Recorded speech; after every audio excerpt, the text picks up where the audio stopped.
Hare Krishna. Please subscribe to our channel and don't forget to press the bell icon.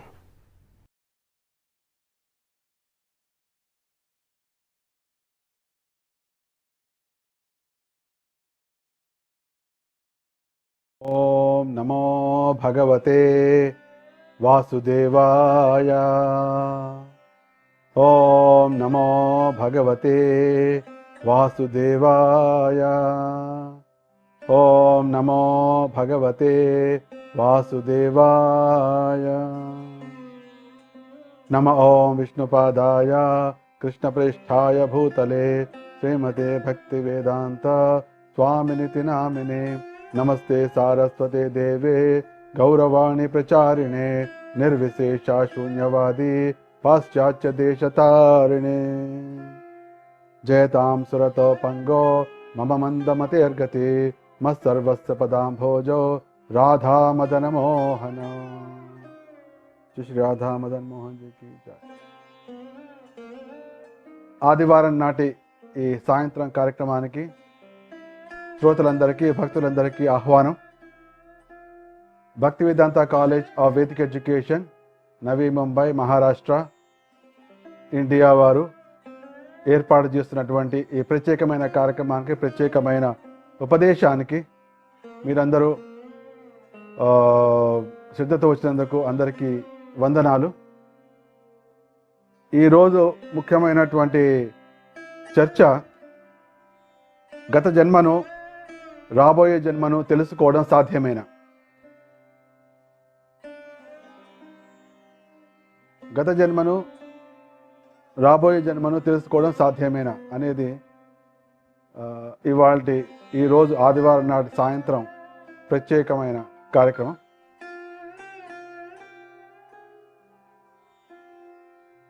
మనందరికీ ప్రస్తుతం జరుగుతున్నటువంటి జీవితం గురించి కొద్దో గొప్ప తెలిసే ఉంటుంది. అయితే గడిచిన జన్మం ఏమిటి, మనది రాబోయే జన్మం ఏమిటి, ఇది తెలుసుకోవడం సాధ్యమేనా అనేది వాళ్ళ చర్చ. అయితే ఈ చర్చలోకి వెళ్ళడానికి ముందర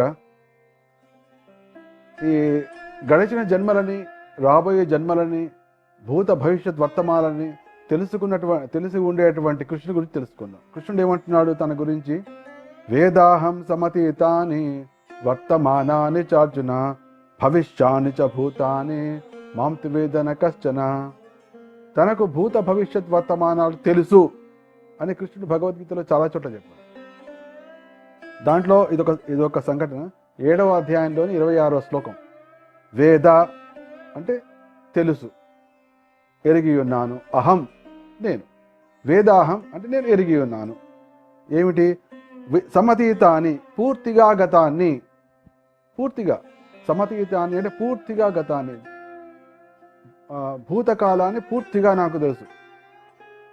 వర్తమానాన్ని, వర్తమాన కాలం కూడా, భవిష్యాన్ని భవిష్యత్తు కూడా, చ కూడా, భూతాన్ని సమస్త జీవులు, మా నన్ను, తు కాని, నవేద ఎరుగరు, కశ్చిత్ ఎవరు.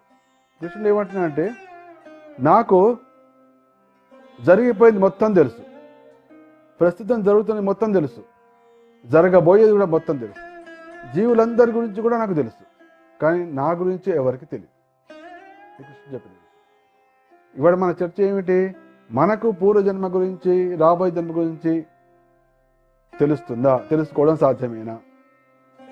ఈ విషయాన్ని చర్చించే ముందర ఆ విధంగా తెలిసినటువంటి వ్యక్తి ఒకడు ఉన్నారు, అతడే శ్రీకృష్ణ భగవానుడు అని భగవద్గీత చెప్తోంది. వేదాహం సమతీతాని వర్తమానాన్ని చార్జు. ఇంకా ముందుకెళ్తే ఇంకొక శ్లోకంలో కృష్ణ చెప్తున్నాడు, బహూని మే వ్యతీతాని జన్మాని తవ చార్జున తాన్యహం వేద సర్వాణి నత్వం వేత్త పరంతప. 4వ అధ్యాయంలోని 5వ శ్లోకం. దీంట్లో ఏమన్నాడు? బహూని మే వ్యతీతాని, బహూని అంటే చాలా, మే నాకు, వ్యతీతాని గడిచిపోయాయి. అర్జున నాకు అనేకమైన జన్మలు గడిచిపోయాయి.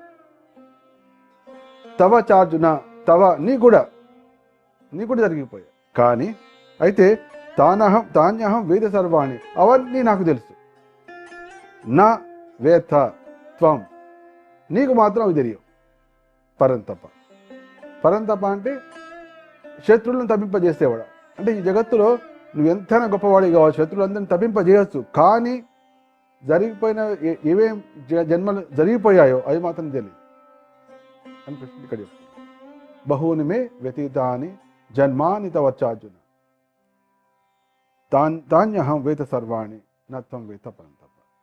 కాబట్టి ఇక్కడ మనకు తెలిసిన విషయం ఏమిటంటే, జరిగిన విషయాలని, జరుగుతున్న విషయాలని, జరగబోయే విషయాలని, జరిగినటువంటి జన్మలని అన్నిటి కూడా కృష్ణుడు చక్కగా ఎరిగి ఉన్నాడు.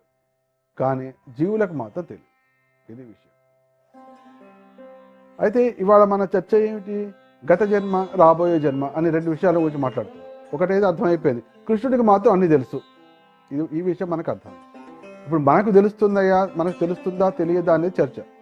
అయితే ఈ చర్చ చేయడానికి ముందర ఒక విషయం మనం అర్థం చేసుకోవాలి. అదేమిటి అంటే, అసలుకి గత జన్మలు ఉన్నాయా, రాబోయే జన్మలు ఉన్నాయా, అది ఫస్ట్ అర్థం చేసుకోవాలి. దానికి కృష్ణ ఏమన్నా అంటే, దేహినోస్మిన్ యథా దేహే కౌమారం యవ్వనం జరా తథా దేహాంతర ప్రాప్తి ధీరస్తత్ర న ముహ్యతి. తథా దేహాంతర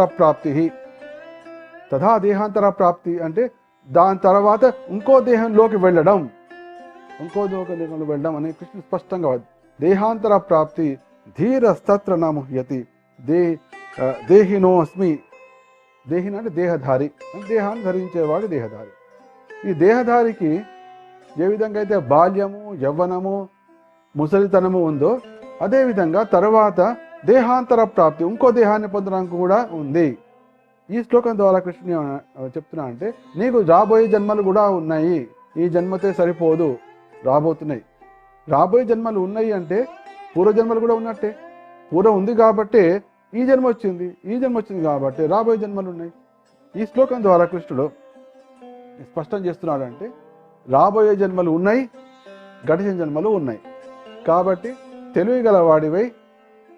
తెలివిగలవాడి దాన్ని సరిగ్గా నడపడానికి తెలుసుకో అని చెప్తున్నాడు.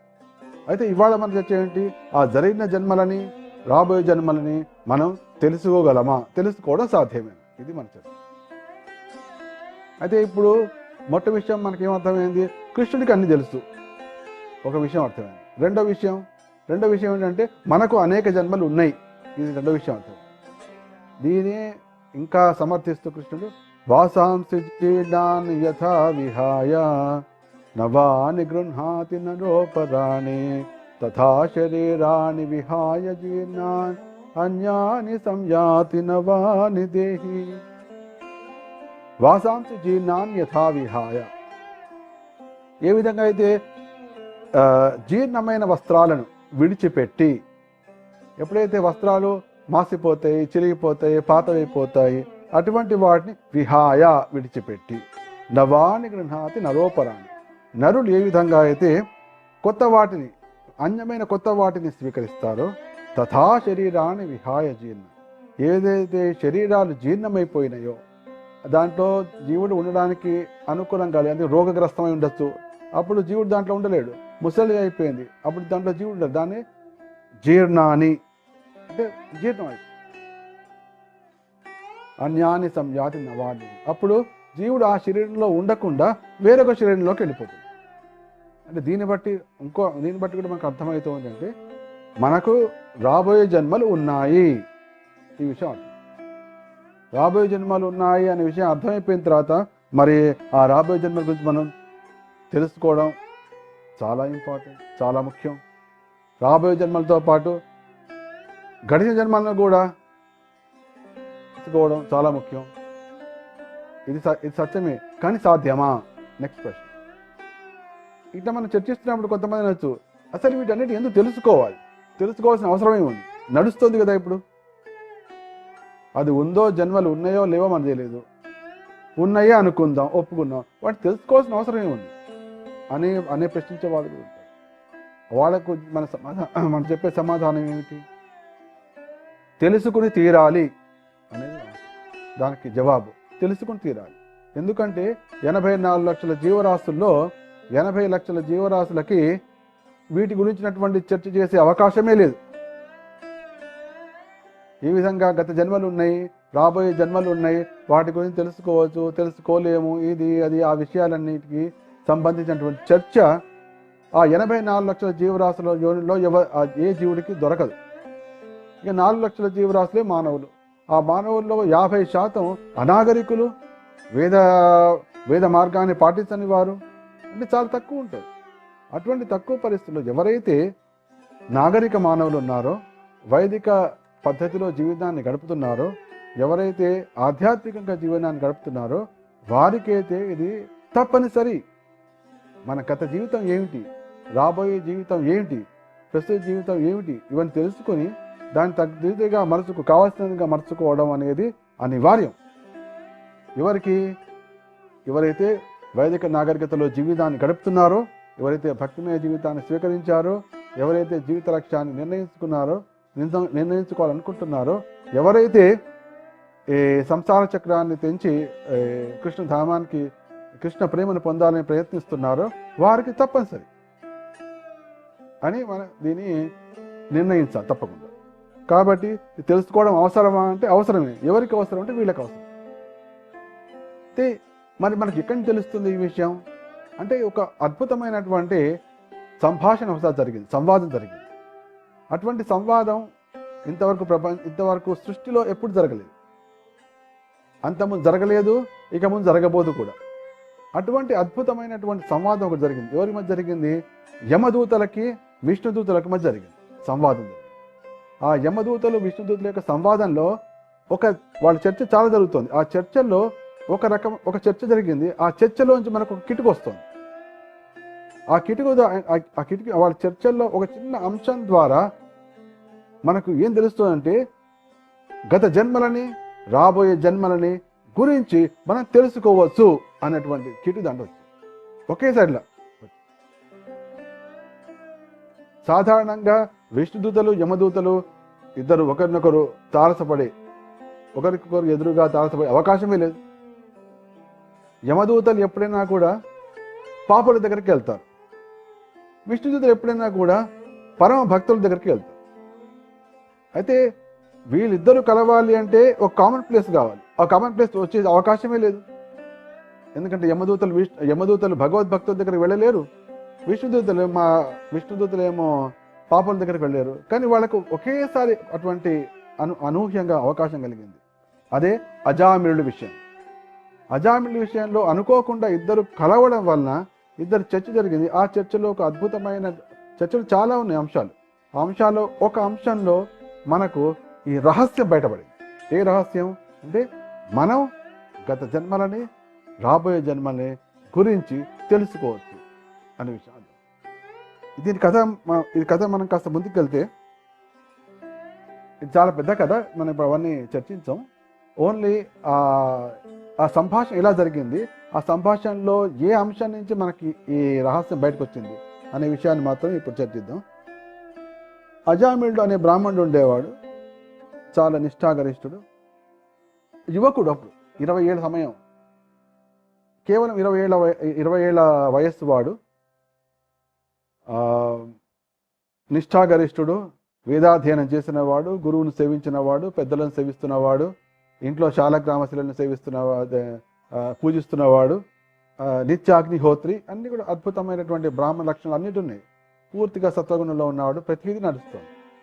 అనుకోకుండా దురదృష్టవశాత్తు దైవవశంగా ఒక వైశ్య పట్ల అతడు ఆకర్షితుడు కావడం జరిగింది. అయితే ఆ ఆకర్షితుడు కావడం వల్ల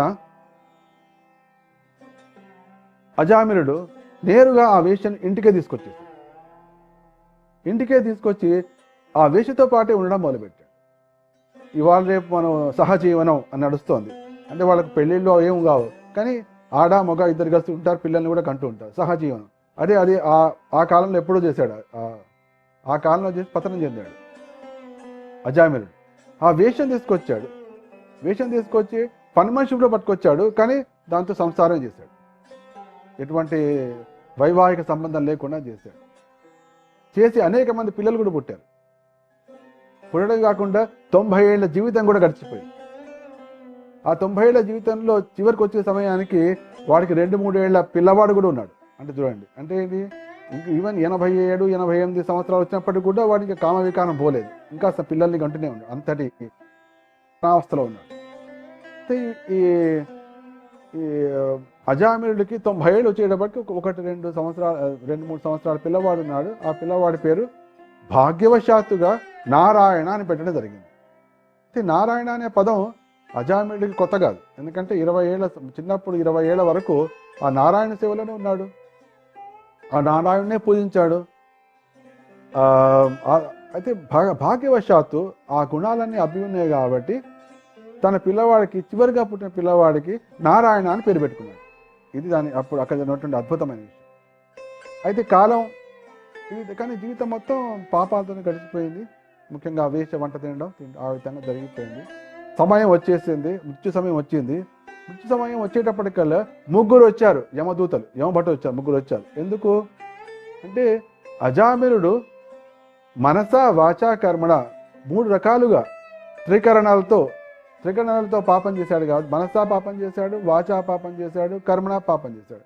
కాబట్టి త్రికరణంగా పాపం చేశాడు కాబట్టి 3 వచ్చారు. వాళ్ళు భయంకరంగా ఉన్నారు, ఘోరంగా ఉన్నారు, కోపంగా ఉన్నారు.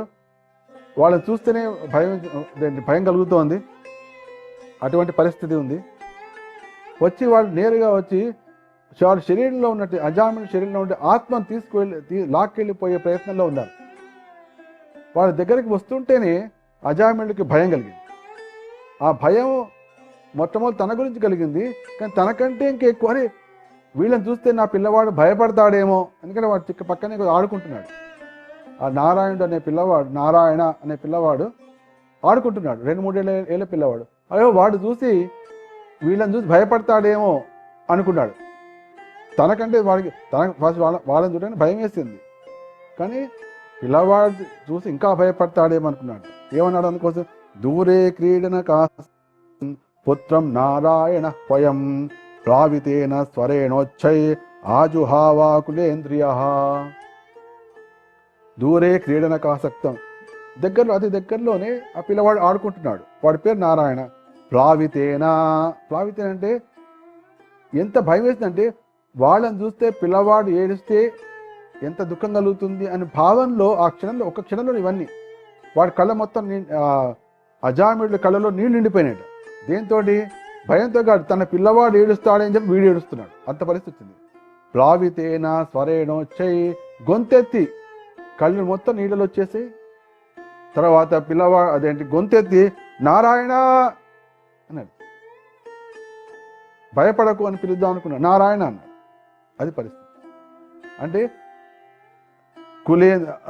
ఆకులేంద్రియ అంటే మొత్తం భావ విహ్వలుడైపోయాడు. భావ విహ్వలతోటి కళ్ళలో మొత్తం నీళ్లు నిండిపోయి గొంతెత్తి ఎంత గట్టిగా అరగలతో అంత గట్టిగా నారాయణ అని అడుగుతాడు. అని పిల్లవాడిని పిలుస్తున్నాడు. నిశమ్య మిరయమాణస్య ముఖతో హరికీర్తనం భర్తుర్నామా మహారాజా పార్షద సహసాపతన్. అయితే ఈ మాట విన్నదెవరు? ఆ పిల్లవాడు విన్నాడో లేదో తెలియదు, ఆ విషయం రాదు భాగవతంలో, కానీ వేరే వాళ్ళు విన్నారు, ఎందుకంటే వాళ్ళు సర్వత్రా వ్యాపించి ఉంటారు. ఎవరు వాళ్ళు? నిశమ్య మిరయమాణస్య. నిశమ్య అంటే విన్నారు. ఎవరు? కొందరు మహానుభావులు. మ్రియమాణస్య, ఎవడు మ్రియమాణస్య అంటే ఎవడైతే చావడానికి సిద్ధంగా ఉన్నాడు, ఇంకో నక్ష క్షణంలో చావబోతున్నాడు. మ్రియమాణస్య అంటే మృత్యు నోటిలో ప్రవేశించాడు, మ్రియమాణస్య. అయితే వాడి నోటిలోంచి హరి కీర్తనం, ముఖతో హరి కీర్తనం, హరికీర్తన, వాడి నోటించి హరికీర్తన రాగానే భర్తృనామా మహారాజా, ఓ వాడేమన్నాడే, ఎవడో ఈ వ్యక్తి మా ప్రభు గారి మాటను పలుకుతున్నాడే, హరి అంటున్నారే అని వాళ్ళు పరిగెత్తుకొచ్చారు. అంటే వాళ్ళు ఎవరైతే మరణ సమయంలో హరినామాన్ని పలుకుతారో వాళ్ళు తీసుకెళ్ళడానికి సిద్ధంగా ఉంటారు. వాళ్ళే విష్ణు దూతలు. భర్తృనామా మహారాజా పార్షద వీళ్ళు విష్ణు పార్షదులు. సహసా పతన్, ఇమీడియట్గా ఇట్లా ఒక్క క్షణంలో వచ్చేసారు. వస్తూనే వాళ్ళు ఆగండి గట్టిగా. మొట్టమొదలు వాళ్ళు ఎంతమంది వచ్చారు? 4 వచ్చారు. ఎందుకంటే నా రా యా నా నారాయణ అనే 4 అక్షరాలు ఉన్నాయి కాబట్టి 4 వచ్చారు విష్ణుదూతలు. వీళ్ళేమో మనస వాచాకరణ పాపాలు చేశారు కాబట్టి 3 యమదూతలు వచ్చారు. ఆ 4 వచ్చేసి వాళ్ళ నెంబర్ కూడా ఎక్కువ ఉంది. వాళ్ళు గట్టి ఆగండి అంటే వీళ్ళు వణికిపోయారు ఫస్ట్ టైం. అటువంటి జీవితంలో వాళ్ళ జీవన సమయంలో అటువంటి పరిస్థితి ఎప్పుడు ఎదురు కాలేదు. వాళ్ళు చేస్తున్న పనిని గద్దించి ఆగు అనేవాడు ఇంతవరకు కనిపిస్తుంది. వాళ్ళు ఒక్క చిన్న ఆగిపోయారు. ఎందుకు ఆగారు? ఫస్ట్ వాళ్ళని చూస్తూ వాళ్ళ నెంబరే ఎక్కువ ఉంది, వాళ్ళ సంఖ్యాబలం ఎక్కువ ఉంది, వాళ్ళ గొంతు కూడా గంభీరంలాగా గంభీరం స్వరంతో పలుకుతున్నారు. వాళ్ళు చూస్తూనే వాళ్ళు చాలా తేజంతో కనిపిస్తున్నారు. ఇవన్నీ చూసేటప్పటికి వాళ్ళకి ఆశ్చర్యమైంది. చేసి యమరాజు భటులు అన్నారు, ఏమిటి మేము యమరాజు భటులం, యమరాజు యొక్క ఆజ్ఞ ప్రపంచం మొత్తం నడుస్తుంది, అటువంటి యమరాజు యొక్క ఆజ్ఞను ఉల్లంఘిస్తున్నవారు, అడ్డగిస్తున్నవారు మీరెవరు అని. అంతేకాకుండా మీరు ఇంత చక్కగా ఉన్నారు, ఇంత అద్భుతంగా ఉన్నారు, ఇంత ముఖ కవళికలు ఉన్నాయి, మీరు మహానుభావులా లేతే సిద్ధపురుషులా లేతే దేవతలా ఏమిటి అవన్నీ అడిగారు. కానీ ఇన్ని బాగానే ఉన్నాయి, కానీ ఎందుకు మీరు మా పనిలో అడ్డగిస్తున్నారు, ఎందుకు అవరోధం చూపిస్తున్నారు అని ప్రశ్నించారు. వాళ్ళ మాట చిన్నపిల్లల మాటలాగా అనిపించింది ఎవరికి? విష్ణుదూతలు. అంటే నవ్వారు. వాళ్ళు నవ్వి ఇదంతా బాగానే ఉంది, మీరేమంటున్నారు? మేము యమరాజు భటులం అంటున్నారు. యమరాజు అంటే ఎవరు? సాక్షాత్గా ధర్మస్వరూపుడు. సాక్షాత్గా ధర్మమే స్వరూపాన్ని రూపాన్ని పొందితే ఎలా ఉంటుందో ఆయన ధర్మస్వరూపుడు కావాలి అని న్యాయాధిపతి ఆయన. ఎందుకు? ప్రపంచంలో అనేక మంది కోటానుకోట్ల జీవరాశులు ఉంటారు, వాళ్ళు అనేకమైన పాపాలు చేస్తుంటారు, పుణ్యాలు చేస్తుంటారు. వాళ్ళందరినీ చక్కగా ఆ సమయానికి తగ్గట్టుగా నిర్ణయించి వాళ్ళకు శిక్షణ ఇవ్వకపోవడం అని నిర్ణయించాలి. కాబట్టి ఎంత తెలివిగలవాడు, ఎంత ధర్మపరుడైతే అటువంటి కార్యక్రమాలు చేయగలడు, అది పరిస్థితి. కాబట్టి అటువంటి ధర్మస్వరూపుడైన యమరాజు యొక్క భటులు అంటున్నారు మీరు, మీకెంత ధర్మం తెలుసు, మీకెంత ధర్మం తెలుసు నాకు చెప్పండి, మిమ్మల్ని పరీక్షిస్తాం చెప్పి మిమ్మల్ని తెలుసుకో అంటే ఇప్పుడు చెప్పండి, ధర్మం అంటే ఏమిటి, అధర్మం అంటే ఏమిటి, ఇది చెప్పండి మొట్టమొదలు అని వాళ్ళు ప్రశ్న. ఆ విధంగా వాళ్ళకి ఒక రకమైనటువంటి క్వశ్చన్ జరిగింది. అప్పుడు ఒక అద్భుతమైన విషయం వాళ్ళు చెప్పారు. వాళ్ళు అప్పుడు అనేకమైన విషయాలు చెప్తున్నారు. అనేక విషయాలు చెప్తున్నప్పుడే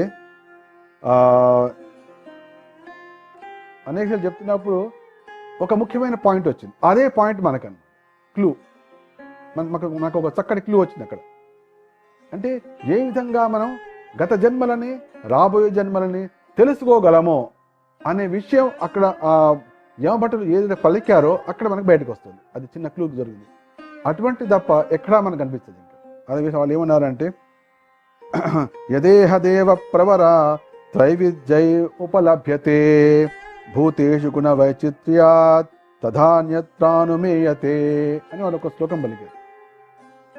యథా అంటే వలే, ఇహ ప్రస్తుత జన్మల్లో ఓ దేవతా స్టేషన్లో ప్రస్తుత జన్మలో మనకు 3 రకాలైన లక్షణాలు కనిపిస్తుంటాయి. 3 రకాల లక్షణాలు ఏమిటవి? కొంతమంది శాంతంగా ఉంటారు, కొంతమంది అశాంతులై ఉంటారు, కొంతమంది మూఢులై ఉంటారు. ఈ 3 రకాలు కనిపిస్తుంటాయి. కొంతమంది సుఖంగా ఉంటారు, కొంతమంది దుఃఖంతో ఉంటారు, కొంతమంది సుఖ దుఃఖం మిశ్రితంగా ఉంటారు. ఏదైనా 3 తప్ప ఇంకేలేదు. కొంతమంది ధర్మపరంగా ఉంటారు, కొందరు అధర్మంగా ఉంటారు, కొందరు ధర్మాధర్మ మిశ్రితులై ఉంటారు. ఈ విధంగా ప్రస్తుత జన్మలో మనకు ఈ 3 రకాలైనటువంటి త్రైగుణ్య యొక్క త్రివిధ లక్షణాలు కనిపిస్తుంది. ఇది జీవులలో ప్రతి దాంట్లో కనిపిస్తుంది. మనకు కనిపిస్తుంటారు. కొంతమంది ఎప్పుడు చూసినా చాలా ఆనందంగా ఉంటాడు, ఎటువంటి పరిస్థితులు ఆనందంగా కనిపిస్తుంటుంది. ఇంకోడు ఎంతటి ధనంలో ఉన్నా కూడా, ఎంతటి సౌఖ్యంలో ఉన్నా కూడా ఎప్పుడు దుఃఖంతోనే అనిపిస్తుంది, మొహం ఎప్పుడు మాట్లాడి. కొంతమంది ఏవి తెలియనట్టు మూఢులుగా ఉంటారు, టోటల్ ఇగ్నోరెంట్, ఏం జరుగుతుందో తెలియదు. ఆ విధంగా కొంతమంది ప్రశాంతంగా ఉంటారు, కొంతమంది అశాంతితో ఉంటారు, కొంతమంది మూఢులుగా ఉంటారు, కొంతమంది సుఖంగా ఉంటారు, కొంతమంది దుఃఖంతో ఉంటారు, కొంతమంది సుఖ దుఃఖాలు. ఏదైతే మనకు ఈ 3 లక్షణాలు కనిపిస్తున్నాయో జీవులలో, ఇదే రీతిగా అన్యత్ర కూడా మనం ఊహించవచ్చు అని చెప్పారు. ఫస్ట్ మాట తథాన్యత్రానుమేయతే. ఏదైతే మనకు 3 లక్షణాలు ఇక్కడ త్రైగుణ్యాలు కనిపిస్తున్నాయో వీటి మనం అన్యత్ర అంటే పూర్వజన్మలో రాబోయే జన్మల్లో కూడా మనం ఇటువంటిదే ఉంటుంది ఊహించవచ్చు అని వాళ్ళు స్పష్టంగా చెప్తున్నారు. చెప్పి వాళ్ళు ఏమన్నారంటే, తెలుగులో చదవాలంటే, దేవతా శ్రేష్ఠులారా, త్రిగుణముల కారణంగా 3 విధాలైన జీవన రీతులు ఉన్నట్టు మనం గాంచవచ్చును. కనుకనే జీవులు శాంతులు, అశాంతులు, మూఢులు, సుఖభాగులు, దుఃఖభాగులు, సుఖ దుఃఖములు రెండింటినీ కలిగి ఉన్నవారు, ధర్మాత్ములు, అధర్మపరులు, కొద్దిగా ధార్మికత కలిగిన వారు అంటూ తెలియబడతారు. తదుపరి జన్మను కూడా ఈ 3 త్రిగుణములు ఇట్లే వర్తించునని మనం ఊహింపవచ్చును అని ఈ శ్లోకంలో చెప్తారు. ఇది వీళ్ళు యమదూతలు పలికిన మాట.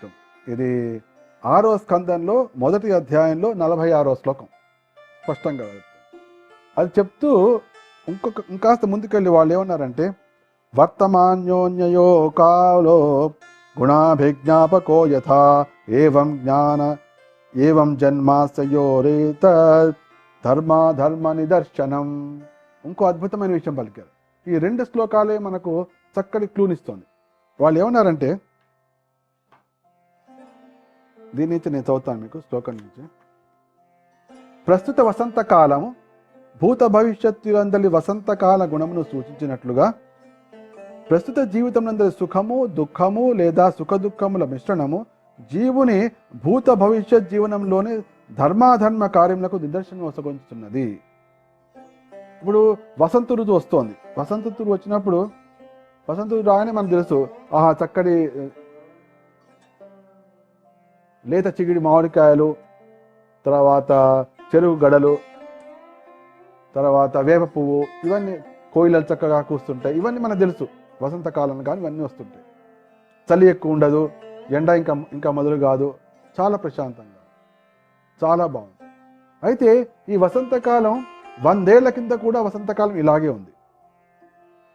ఇవే లక్షణాలు, అవే వేప పువ్వు, అదే చెరుకు గడలు, అదే మామిడి పిందెలు, ఇవే 100 సంవత్సరాల తర్వాత కూడా వసంతకాలం సేమ్ ఇలాగే ఉంటుంది. ఇది మనం అర్థం చేసుకోవాలి. ఇది వాళ్ళు చెప్తున్న విషయం అన్నమాట. ఏ విధంగా అయితే ప్రస్తుత వసంతకాలం భూత భవిష్యత్తుల యందలి వసంతకాల గుణమును సూచించినట్లుగా ప్రస్తుత జన్మంలోని సుఖము, దుఃఖము, సుఖ దుఃఖముల మిశ్రణము జీవుని యొక్క భూత భవిష్యత్ జీవనాల్లోని ధర్మాధార్య కలాపాలను సూచిస్తుంది. దీనిలో ప్రభుపాద వారు దానికి భాష్యం రాస్తూ, కాలము త్రిగుణ సంపర్కమున ఉండుటచే మన భూత భవిష్యత్ వర్తమానమును ఎరుగుట కఠినం ఏమాత్రము కాబోదు. ఎంత మాత్రము కాదు. అంటే ఈ కాలం అనేది త్రిగుణ సంపర్కంలో ఉంది కాబట్టి మన భూత భవిష్యత్తులను తెలుసుకోవడం ఇంత కఠినం కానే కాదు అని స్పష్టంగా చెప్తారు. అంటే ఏమిటి? మనం జరిగిపోయిన జన్మలను, రాబోయే జన్మలను తెలుసుకోవచ్చు అనే విషయం. ఇది రహస్యం. వసంతకాలం అనుదించగానే నానా విధములకు ఫలపుష్పములు సహజముగానే ప్రకటమగుతుండును. వసంతకాలం రాగానే నానాకాల ఫలపుష్పాలు ప్రకటమవుతుంది. కనుక గతమునందును వసంతకాలము అవే ఫలపుష్పములతో నిండి ఉండేననియో, అంటే గత కాలంలో వచ్చినట్టు వసంతకాలంలో అవే ఫలపుష్పాలతో నిండి ఉంది. భవిష్యత్తునందును వానిచే అది అలంకృతము కాగలదనియో మనం ఊహించవచ్చు. 100 ఏళ్ల కింద మనం ఈ శరీరంలో లేవు, కానీ మనం ఊహించవచ్చు, అప్పుడు వసంతకాలంలో కూడా ఇదే ఉంది. 100 ఏళ్ల తర్వాత మనం ఈ శరీరంలో ఉండవు. అవును, వచ్చే 100 ఏళ్లలో కూడా ఇది విధంగానే ఉంటుంది, మనం ఊహించవచ్చు. మన జన్మమృత్యు పరంపర కాలంలో కొనసాగుతున్నది. గుణ ప్రభావమున మనం నానా రకముల దేహంలో గ్రహించి వివిధ పరిస్థితులకు గురి అవుతుంది. అయితే మనం 100 ఏళ్ల కిందటి వసంతకాలాన్ని చూడలేదు, రాబోయే 100 ఏళ్ల తర్వాత ఉండే వసంతకాలం చూడబోము. కానీ ప్రస్తుతం జరుగుతున్నటువంటి వసంతకాలాన్ని బట్టి మనం వాటిని ఊహించవచ్చు అని చెప్తున్నాను అనమాట. దాన్ని అనుమీయతే అంటే ఊహించవచ్చు, ఊహించవచ్చు. కాబట్టి ప్రస్తుతం ఉన్నటువంటి జన్మలో ఎటువంటి పరిస్థితులు జరుగుతున్నాయి, ఎటువంటి సుఖాలు కనిపిస్తున్నాయి, ఎటువంటి దుఃఖాలు కనిపిస్తున్నాయి, ఎటువంటి శాంతి లభిస్తోంది, ఎటువంటి అశాంతి లభిస్తోంది, ఎటువంటి మూఢత్వం ఉంది, రకరకాలు కనిపిస్తోంది. కాబట్టి ఇది ఈ జన్మకే పరిమితము అని అనుకోవడం మహాపొరపాటు. ఇక్కడ వీళ్ళ చర్చలో వస్తున్న విషయం ఏంటంటే, ఏదైతే ఇప్పుడు జరిగిందో, ఏ విధంగా వసంతకాలంలో ఇప్పుడు కనిపించినటువంటి ఫలపుష్పాలే అప్పుడు ఉన్నాయి, అట్లాగే విధంగా ఎప్పుడైతే మనకు అనుభవంలోకి వస్తుందో ఇవే గడిచిన జన్మల్లో కూడా, ఇదే రాబోయే జన్మల్లో కూడా. అదే జరగబోతుంది మనం ఊహించవచ్చు అని స్పష్టంగా భావన చెప్తుంది. అయితే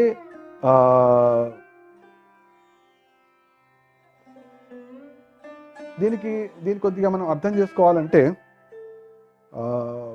ఎట్లా ఇస్తాం ఇప్పుడు మరి ఇప్పుడు కొన్ని కష్టాలు ఉన్నాయి, లేదా కొన్ని సుఖాలు ఏమో అయిపోతున్నాయి, కొన్ని కష్టాలు కూడా తీరిపోతున్నాయి, మళ్ళీ ఇవే వస్తాయా, మళ్ళీ అవే జరుగుతాయా? అదే చర్చ.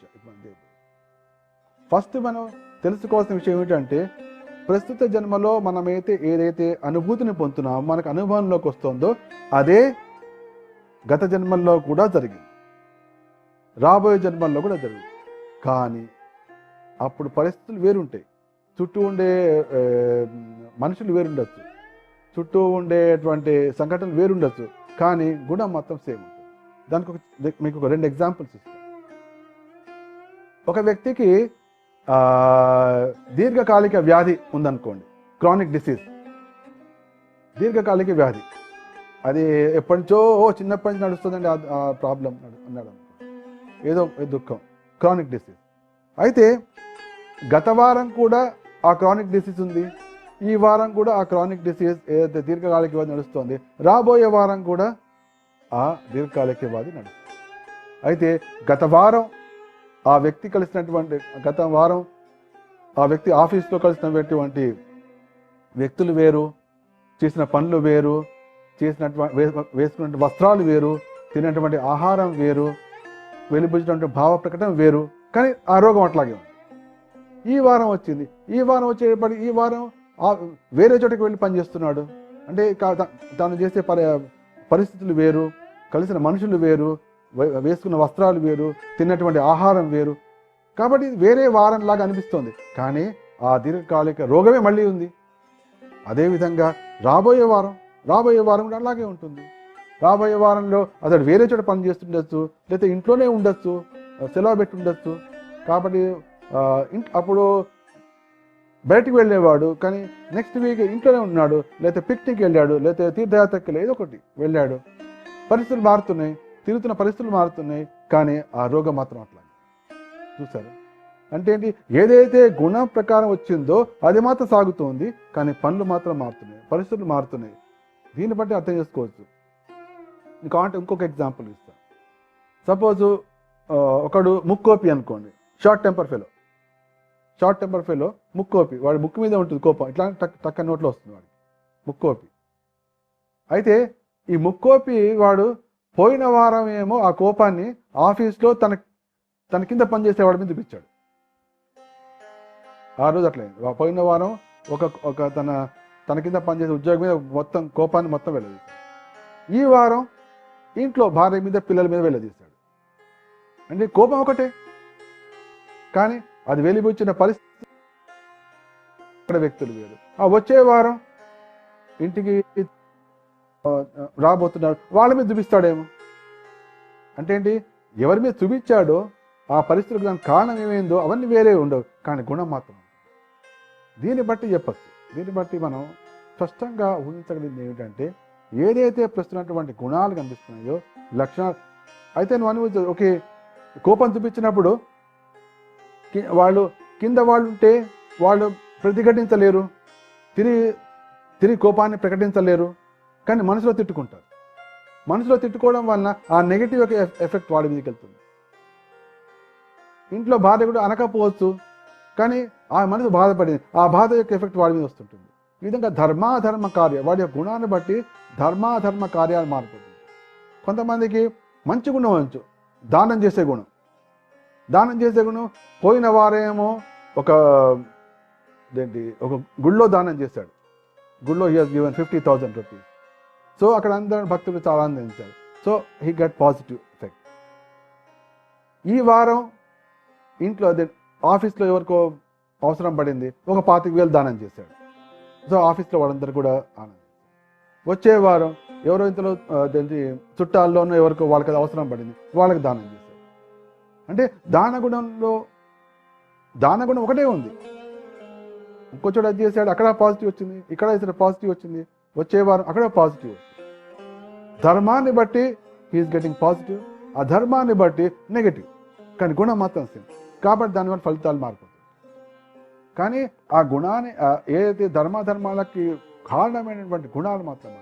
ఎందుకంటే గుణాలు అనేవి కాలంలో కాలం గుణాల ద్వారా ప్రభావితం అవుతుంది. అవి మారట్లేదు జీవుల్లో. కాబట్టి he is inviting so many troubles. ఇది మనం అర్థం చేసుకోవచ్చు. దీన్ని బట్టి తెలుస్తుంది. అయితే దీన్ని మనం అర్థం ఈ విషయం ఇంకా మనం డీప్గా వెళ్ళాలంటే భాగవతంలోకి వెళ్ళచ్చు. భాగవతంలో వెళ్ళినా మనకు తీరినటువంటి అనుభవాలు మనకు తెలుస్తాయి. ఏ విధంగా శరీరాలు మారినా కూడా గుణాలు మారవు కాబట్టి అటువంటి పరిస్థితులే వస్తుంటాయి. ఇప్పుడు సపోజ్ ఈ కోపం ఉన్న వ్యక్తి ఒకసారి అనుకోకుండా తనకంటే బలవంతుని కోపం చూపించాడు. వాడు వచ్చి వాడి పళ్ళు రాళ్ళు కొడతాడు, లేకపోతే ముక్కు బద్దలు కొడతాడు. అయిపోయింది. ఏమైంది? ఆ గుణం వలన ఒకసారి నెగిటివ్ ఎఫెక్ట్ వస్తుంటుంది. వాళ్ళ నుంచి నెగిటివ్ ఎఫెక్ట్ ఒక్కోసారి డైరెక్ట్గా ఫిజికల్ అబ్యూజర్ అవ్వచ్చు. ఈ విధంగా వాడు అధర్మ కార్యక్రమాల ద్వారా దుఃఖాన్ని ఇన్వైట్ చేస్తుంటాడు, మంచి కార్యక్రమాల ద్వారా సద్గతిని పొందుతుంటాడు. ఈ విధంగా నడుస్తుంది. అయితే ఇది ఇలా చిన్న 2 ఎగ్జాంపుల్స్ ద్వారా చెప్తాను. మనం ఇప్పుడు భాగవతంలోకి వెళ్దాం. భాగవతంలో మనకి ఎటువంటి దీనికి సంబంధించినటువంటి ఉదాహరణ లభిస్తాయా గమనిద్దాం. ఫస్ట్ మనం తీసుకోవాల్సింది, ఎవరైనా ఊహించేది ఏమంటే మహారాజా భరత మహారాజు కది. భరత మహారాజు ఎంతటి మహనీయుడు అంటే ఆయన పేరు మీదే, ఆయన అంతటి మహనీయుడు కాబట్టి ఈ భారతవర్షం అనే పేరు కూడా వచ్చింది. అంతకుముందు భారతవర్షం లేదు. భరత్ వచ్చిన తర్వాత భారతవర్షం అనే పేరు వచ్చింది. మనం ఉండే నేలకి, మనం ఉంటున్నటువంటి దేశాన్ని భారతవర్షం. అయితే ఆయన పరమ భక్తుడు, సంపూర్ణ వైరాగ్యం ఉన్న వ్యక్తి, పూర్తిగా అంకిత భావమైన వ్యక్తి. ఎంతటి వైరాగ్యం అంటే చివరికి దేశాన్ని, రాజ్యాన్ని, పిల్లలని, ప్రజలను, సుఖాలని అన్నిటినీ త్యాగం చేసి కేవలం వానప్రస్థంలో భక్తి చేయడం కోసం పులహాశ్రమానికి వెళ్ళిపోయాడు. అంత స్థితికి వచ్చిన కొన్ని కారణాల వల్ల ఒక జింక పిల్ల పట్ల ఆకర్షితుడయ్యాడు. ఆ జింక పిల్ల పట్ల ఆకర్షితుడు కావడం వలన ఆ తర్వాత మరణించే సమయంలో జింక పిల్లని చూస్తూ దాని గురించి ఆలోచిస్తూ ఉండడం వలన తదుపరి జన్మలో మళ్ళీ జింకలాగా పుట్టాల్సి వచ్చింది. దేహం అయితే మారిపోయింది. మహారాజు, పరమ భక్తుడు, వైరాగి అన్నీ ఉన్నాయి. కానీ చివరి క్షణంలో జరిగినటువంటి పొరపాటు వలన అతడు జింకలాగా పుట్టాల్సి వచ్చింది. శరీరం అయితే మారింది, కానీ గుణం మారలేదు, వైరాగ్యం. ఎందుకంటే పూర్తి వైరాగ్యంలో ఉన్నాడు కాబట్టి దీంట్లో వైరాగ్యం వచ్చింది. ఆ వైరాగ్యం వలన అదే ముఖ్యంగా భగవత్ కరుణ వలన తనకు పూర్వం జరిగినటువంటి సంఘటనలు గుర్తున్నాయి. Very special case. అట్లా అందరికీ ఉండదు. అటువంటి అద్భుతమైన అవకాశం ఎవరికి రానే రాదు. ఎవరో ఒకళ్ళిద్దరు మహానుభావులకి వాళ్ళ కథలే మనకు భావతలు కనిపిస్తాయి. మనకు అటువంటి గుర్తుండాల్సిన అవసరం లేదు. కానీ శాస్త్రంలో చెప్పినటువంటి సూచనల ద్వారా ప్రస్తుత పరిస్థితులను బట్టి దాన్ని మనం ఊహించవచ్చు. ఏం జరిగి ఉంటుంది, నా పరిస్థితి ఏముండై ఉండొచ్చు, నా పరిస్థితి ఏం జరగబోతోంది అని నేను ఊహించగలను. భాగవతం ద్వారా కొంత మహానుభావులకు తెలుస్తుంటుంది. దాంట్లో భరత మహారాజు ఒక ఉదాహరణ. అయితే ఈ వైరాగ్యం వలన ఆ జింక దేహంలో పూర్తి వైరాగ్యం ఉండి ఆ దేహాన్ని చివరికి కూడా వైరాగ్యంతో వదిలిపెట్టేశాడు. వదిలిపెట్టడంతో మళ్ళీ ఇంకో జన్మ వచ్చింది. కానీ సత్వగుణంలో ఉండి దేహం వదిలిపెట్టడం వలన బ్రాహ్మణ జన్మ వచ్చింది.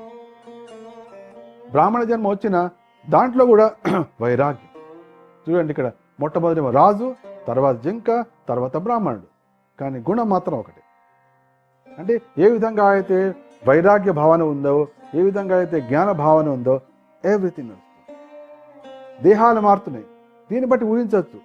ఇప్పుడు ఒక జింకకు దానికి వైరాగ్యం కలిగిందంటే దాని పూర్వజన్మ ఆ దేహం ఏదైనా కావచ్చు. అది రాజు దేహమే కావచ్చు, లేదా ఇంకో జింక దేహమే కావచ్చు, లేదా ఋషి దేహమే, ఏ దేహమైనా కావచ్చు.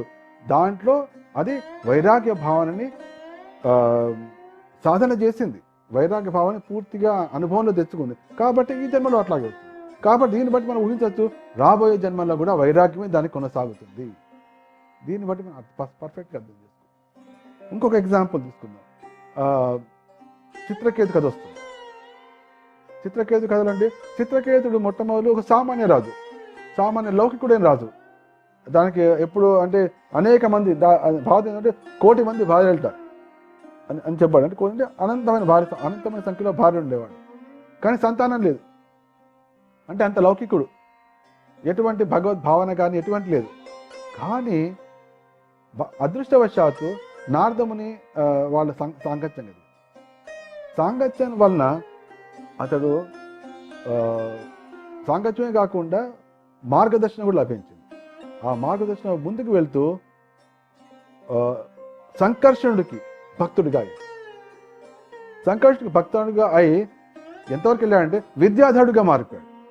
సామాన్యమైన మానవుడు, ఒక రాజు, హీ హాజ్ బికమ్ ఒక విద్యాధరుడు లాగా మారిపోయాడు. విద్యాధరుడు అంటే వాళ్ళు చక్కగా విమానాల్లో అనేకమైన సుఖాలు అనుభవిస్తూ విమానాల్లో తిరిగేవాడు. విద్యాధర లోకాలు భూలోకాల కంటే ఉన్నతంలో ఉంది. అటువంటి పరిస్థితి అంటే అవన్నీ కూడా సప్తర్షి మండలం కింద ఉంటాయి, కానీ భూలోకాలకి పైన ఉంటుంది. ఆ విద్యాధర లోకాన్ని వరకు వెళ్ళాడు. అంతేకాకుండా సంకర్షణుడికి పరమ భక్తుడిగా. సంకర్షణ ఎక్కడ ఉంటా అంటే మొత్తం ఈ 14 భువనాలకి కింద ఈ సమస్త లోకాన్ని తన పడగల మీద మోస్తూ ఉండేవాడు సంకర్షణుడు. అయితే అంతటి ఉన్నత స్థితికి వచ్చినప్పటి శాప కారణంగా ఒక రాక్షసుడిలాగా పుట్టాడు. నెక్స్ట్ చూడండి, విద్యాధర లోకం వరకు వెళ్ళిన వాడు శాప కారణంగా మళ్ళీ ఇంకో జన్మ వచ్చింది. మొట్టమొదటేమో రాజు. అయితే రాజు జన్మలో ఉన్నప్పుడే పరివర్తనం చెంది విద్యాధరుడిగా అయ్యాడు. అక్కడి నుంచి మళ్ళీ రాక్షసుడిగా అయ్యాడు. అయితే రాక్షసుడిగా జన్మ వచ్చినప్పటికీ కూడా ఆ భక్తి మాత్రం మారలేదు, అట్లాగే ఉంది. ఆ గుణం మాత్రం మారలేదు. అటాచ్మెంట్ ఏదైతే సంకర్షణుడి వైపు ఉన్నటువంటి ఆకర్షణ అదే మారలేదు. అందుకోసం ఎప్పుడైతే వృత్రాసురుడు ఇంద్రుడితో యుద్ధం చేయడం మొదలుపెట్టాడో అప్పుడు నన్ను చంపేసే అంటే మొట్టమొదటి ఏం చేశాడు ఇంద్రుడు, వాడి ఒక చేయిని ఖండించాడు, తర్వాత ఇంకో చేయి ఖండించాడు. అప్పుడు ఎందుకు ఒక్కొక్క చేయి ఖండిస్తాను, నన్ను చంపేసేయి, డైరెక్ట్ చంపేస్తే నేను హాయిగా సంకర్షణ దగ్గర వెళ్ళిపోతా, భగవంతుడి దగ్గర వెళ్ళిపోతా, భగవద్భక్తి చేసుకుంటా అన్నాడు. అంటే మర్చిపోలేదు. ఆ రాక్షస జన్మలో కూడా ఎప్పుడైతే ఇంద్రుడు అతడి వాడి వృత్రాసురుడి శిరాన్ని ఖండించాడో అప్పుడు ఆ శరీరాన్ని వదిలిపెట్టేసి మళ్ళీ విద్యాధరులోకి వెళ్ళిపోయాడు. తర్వాత సంకర్షణుని భక్తి చేయడం అంటే ఏంటి, రాక్షసుడిగా ఉన్నా అంతకుముందు విద్యాధరుడిగా ఉన్నా తర్వాత మళ్ళీ అయినా కూడా గుణం మాత్రం. ఇది అర్థం చేస్తుంది. కాబట్టి ప్రస్తుతం మనకేం కనిపిస్తోందో ఇది గత జన్మ నుండి లభించింది. ఏదైతే కనిపిస్తోందో ఇదే ముందు కూడా జరగబోతుంది. కానీ పూర్వం మన దేహాలు వేరు, మన చుట్టుపక్కల ఉన్న వాళ్ళు వేరు, ఏ పరిస్థితుల వల్ల మనం దానికి వచ్చామో అవి వేరు. కానీ ఏదైతే సుఖ దుఃఖాలు అనుభవిస్తున్నామో, శాంతి అశాంతులు అనుభవిస్తున్నామో, పరిస్థితులు అనుభవిస్తున్నామో అవి మాత్రం సేమ్ నడుస్తుంది. పిల్లల ద్వారా దుఃఖాలు కలగడంలో అలవాటై ఉంటే ఆ పిల్లల ద్వారా దుఃఖాలు వస్తూనే ఉంటాయి. ఈ జన్మలో ఉన్నాయి, మొత్తాన్ని పిల్లలను సెటిల్ అయ్యారు, మళ్ళీ నెక్స్ట్ జన్మలో మళ్ళీ సేమ్ స్టార్ట్ ఇది నడుస్తూనే ఉంటుంది. మొత్తాన్ని పిల్లలందరూ సెటిల్ అయ్యారండి, మళ్ళీ నీకు అదే చింతన, ఆ చింతనతోటి కనుక ఉంటే రాబోయే జన్మలో సేమ్ చింతన అదే వస్తుంది. పిల్లల ద్వారా వస్తుంది. వాళ్ళు సెటిల్ కాక చింతన రావచ్చు, లేకపోతే వాళ్ళకు రోగాలు వచ్చి నీకు చింత రావచ్చు, లేదా వాళ్ళ సంవత్సరాల పాడే చింతన రావచ్చు. పిల్లల ద్వారా చింత నడుస్తుంది. ఇది విషయం. కాబట్టి ఏదైతే జరుగుతుందో దాన్ని బట్టి ముందేం జరిగింది, వెనకేం జరిగింది, ముందేం జరగబోతుంది మనం తెలుసుకోవచ్చు. మనం ఇంకొక భాగవతం నుంచి ఇంకొక ఉపమానం తీసుకోవచ్చు. ఇంద్రద్యుమ్న మహారాజు ఒక మహాచక్రవర్తి, దక్షిణ భారతదేశం మహాచక్రవర్తి, పరమకృష్ణ భక్తుడు. వానప్రస్థం వచ్చేటప్పటికి అన్నింటినీ వదిలిపెట్టి ఆయన అడవికి వెళ్ళిపోయి ఒక పర్ణశాల నిర్మించుకుని అక్కడ చక్కటి తపస్సు చేస్తూ ధ్యానంలో ఉన్నాడు. అక్కడ అనుకోకుండా శాపం కలిగింది. ఇక్కడ వలన వచ్చే నెక్స్ట్ ఒక ఏనుగులాగా పుట్టాడు, అదే గజేంద్రుడు. అయితే ఏదైతే తన పూర్వజన్మలో తపస్సు చేశాడు, భక్తి చేశాడు, కృష్ణ భక్తి అన్ని చేశాడో, ఈ గజేంద్రుడు దేహం వచ్చేటప్పటికి అవన్నీ మర్చిపోయినా ఎప్పుడైతే మొసలి నోటికి చిక్కి ప్రాణ సంకటం వచ్చిందో అప్పుడు మళ్ళీ అన్ని గుర్తొచ్చు. దీన్ని బట్టి కూడా మనం అర్థం చేస్తాం. మళ్ళీ మొత్తం గుర్తొచ్చి ఆ భగవంతుడి యొక్క స్తుతి చేశాడు. అప్పుడు భగవంతుడు స్వయంగా హరి స్వయంగా వచ్చి అతన్ని ఉద్ధరించి ఆ ఏనుగు దేహం నుంచి చతుర్భుజ నారాయణ రూపాన్ని ప్రసాదించాడు. అంటే ఏంటి, రాజు రూపంలో ఉన్న, ఏనుగు రూపంలో ఉన్న, చతుర్భుజ నారాయణ రూపంలోకి వచ్చినా కూడా లాస్ట్కి భావం, దేహాలు మారిపోతుండొచ్చు, పరిస్థితులు మారిపోతుండొచ్చు. ఇక్కడ ఈ ఈ ఈ ఎగ్జాంపుల్లో, ఈ ఉపమానంలో మనకు అర్థం ఏంటంటే, ఒక్కోసారి ఆ గుణం కప్పబడి ఉండొచ్చు. ఇప్పుడు గజేంద్రుడుగా పుట్టినప్పుడు, ఎప్పుడు పుట్టాడో తన భార్యల మీద, పిల్లల మీద ఉత్సాహంతో, ప్రేమతోటి నీళ్ళలోకి వెళ్ళడం, వాళ్ళకి స్నానం చేయించడం, సంసారం చేయడం, ఇవన్నీ చేస్తున్నాడు. కానీ పూర్వజన్మలో అది ఆ రాజు ఎప్పుడూ వదిలిపెట్టాడు అవన్నీ. కానీ ఈ జన్మ వచ్చి మళ్ళీ అవే కొనసాగించినా కూడా సమయం రాగానే మళ్ళీ గుర్తుకొచ్చు. అందుకోసం చూస్తుంటే ఒకసారి భక్తిలోకి వచ్చినా కూడా ఏంటి సడన్గా ఇటువంటి దుర్గుణాలు అని అనుకుంటారు. అంటే అవన్నీ కప్పబడి ఉన్నాయి. కప్పబడి అవన్నీ బయటకు వస్తాయి. రాగానే వాళ్ళు భక్తి రూపంలో ఉన్నా కూడా అనేకమైనటువంటి హేయమైన కార్యాలు చేస్తుంటే కనిపించవచ్చు. ఎందుకు అంటే అవే, అంటే వాళ్ళు పూర్వజన్మల్లో కూడా అవే గుణాలు ఉన్నాయి. వాటిని కనుక వాడు సరిదిద్దుకోకపోతే రాబోయే జన్మల్లో కూడా అవే గుణాలు కొనసాగుతాయి. అవే చేస్తుంటారు. అంటే మనుషులను తిట్టడం, మనుషులను కొట్టడం, మనుషుల మీద నేరాలు చెప్పడం, వాళ్ళకి దుఃఖాన్ని కలిగించడం, లేకపోతే తన దుఃఖాలను పొందడం, తన రోగాలు పొందడం, ఇవన్నీ కూడా ఏదైతే పూర్వజన్మ జరిగిందో అదే ఇప్పుడు జరుగుతోంది, రాబోయే జన్మలో కూడా జరగబోయేది. ఇది మనకు దీన్ని తెలుస్తుంది. నెక్స్ట్ మనం నారదముని కథ తీసుకోవచ్చు. భాగవతంలో ఉన్నది నారదముని మొట్టమొదటి జన్మలో గంధర్వుడు, ఉపబర్హణుడు అనే గంధర్వుడు.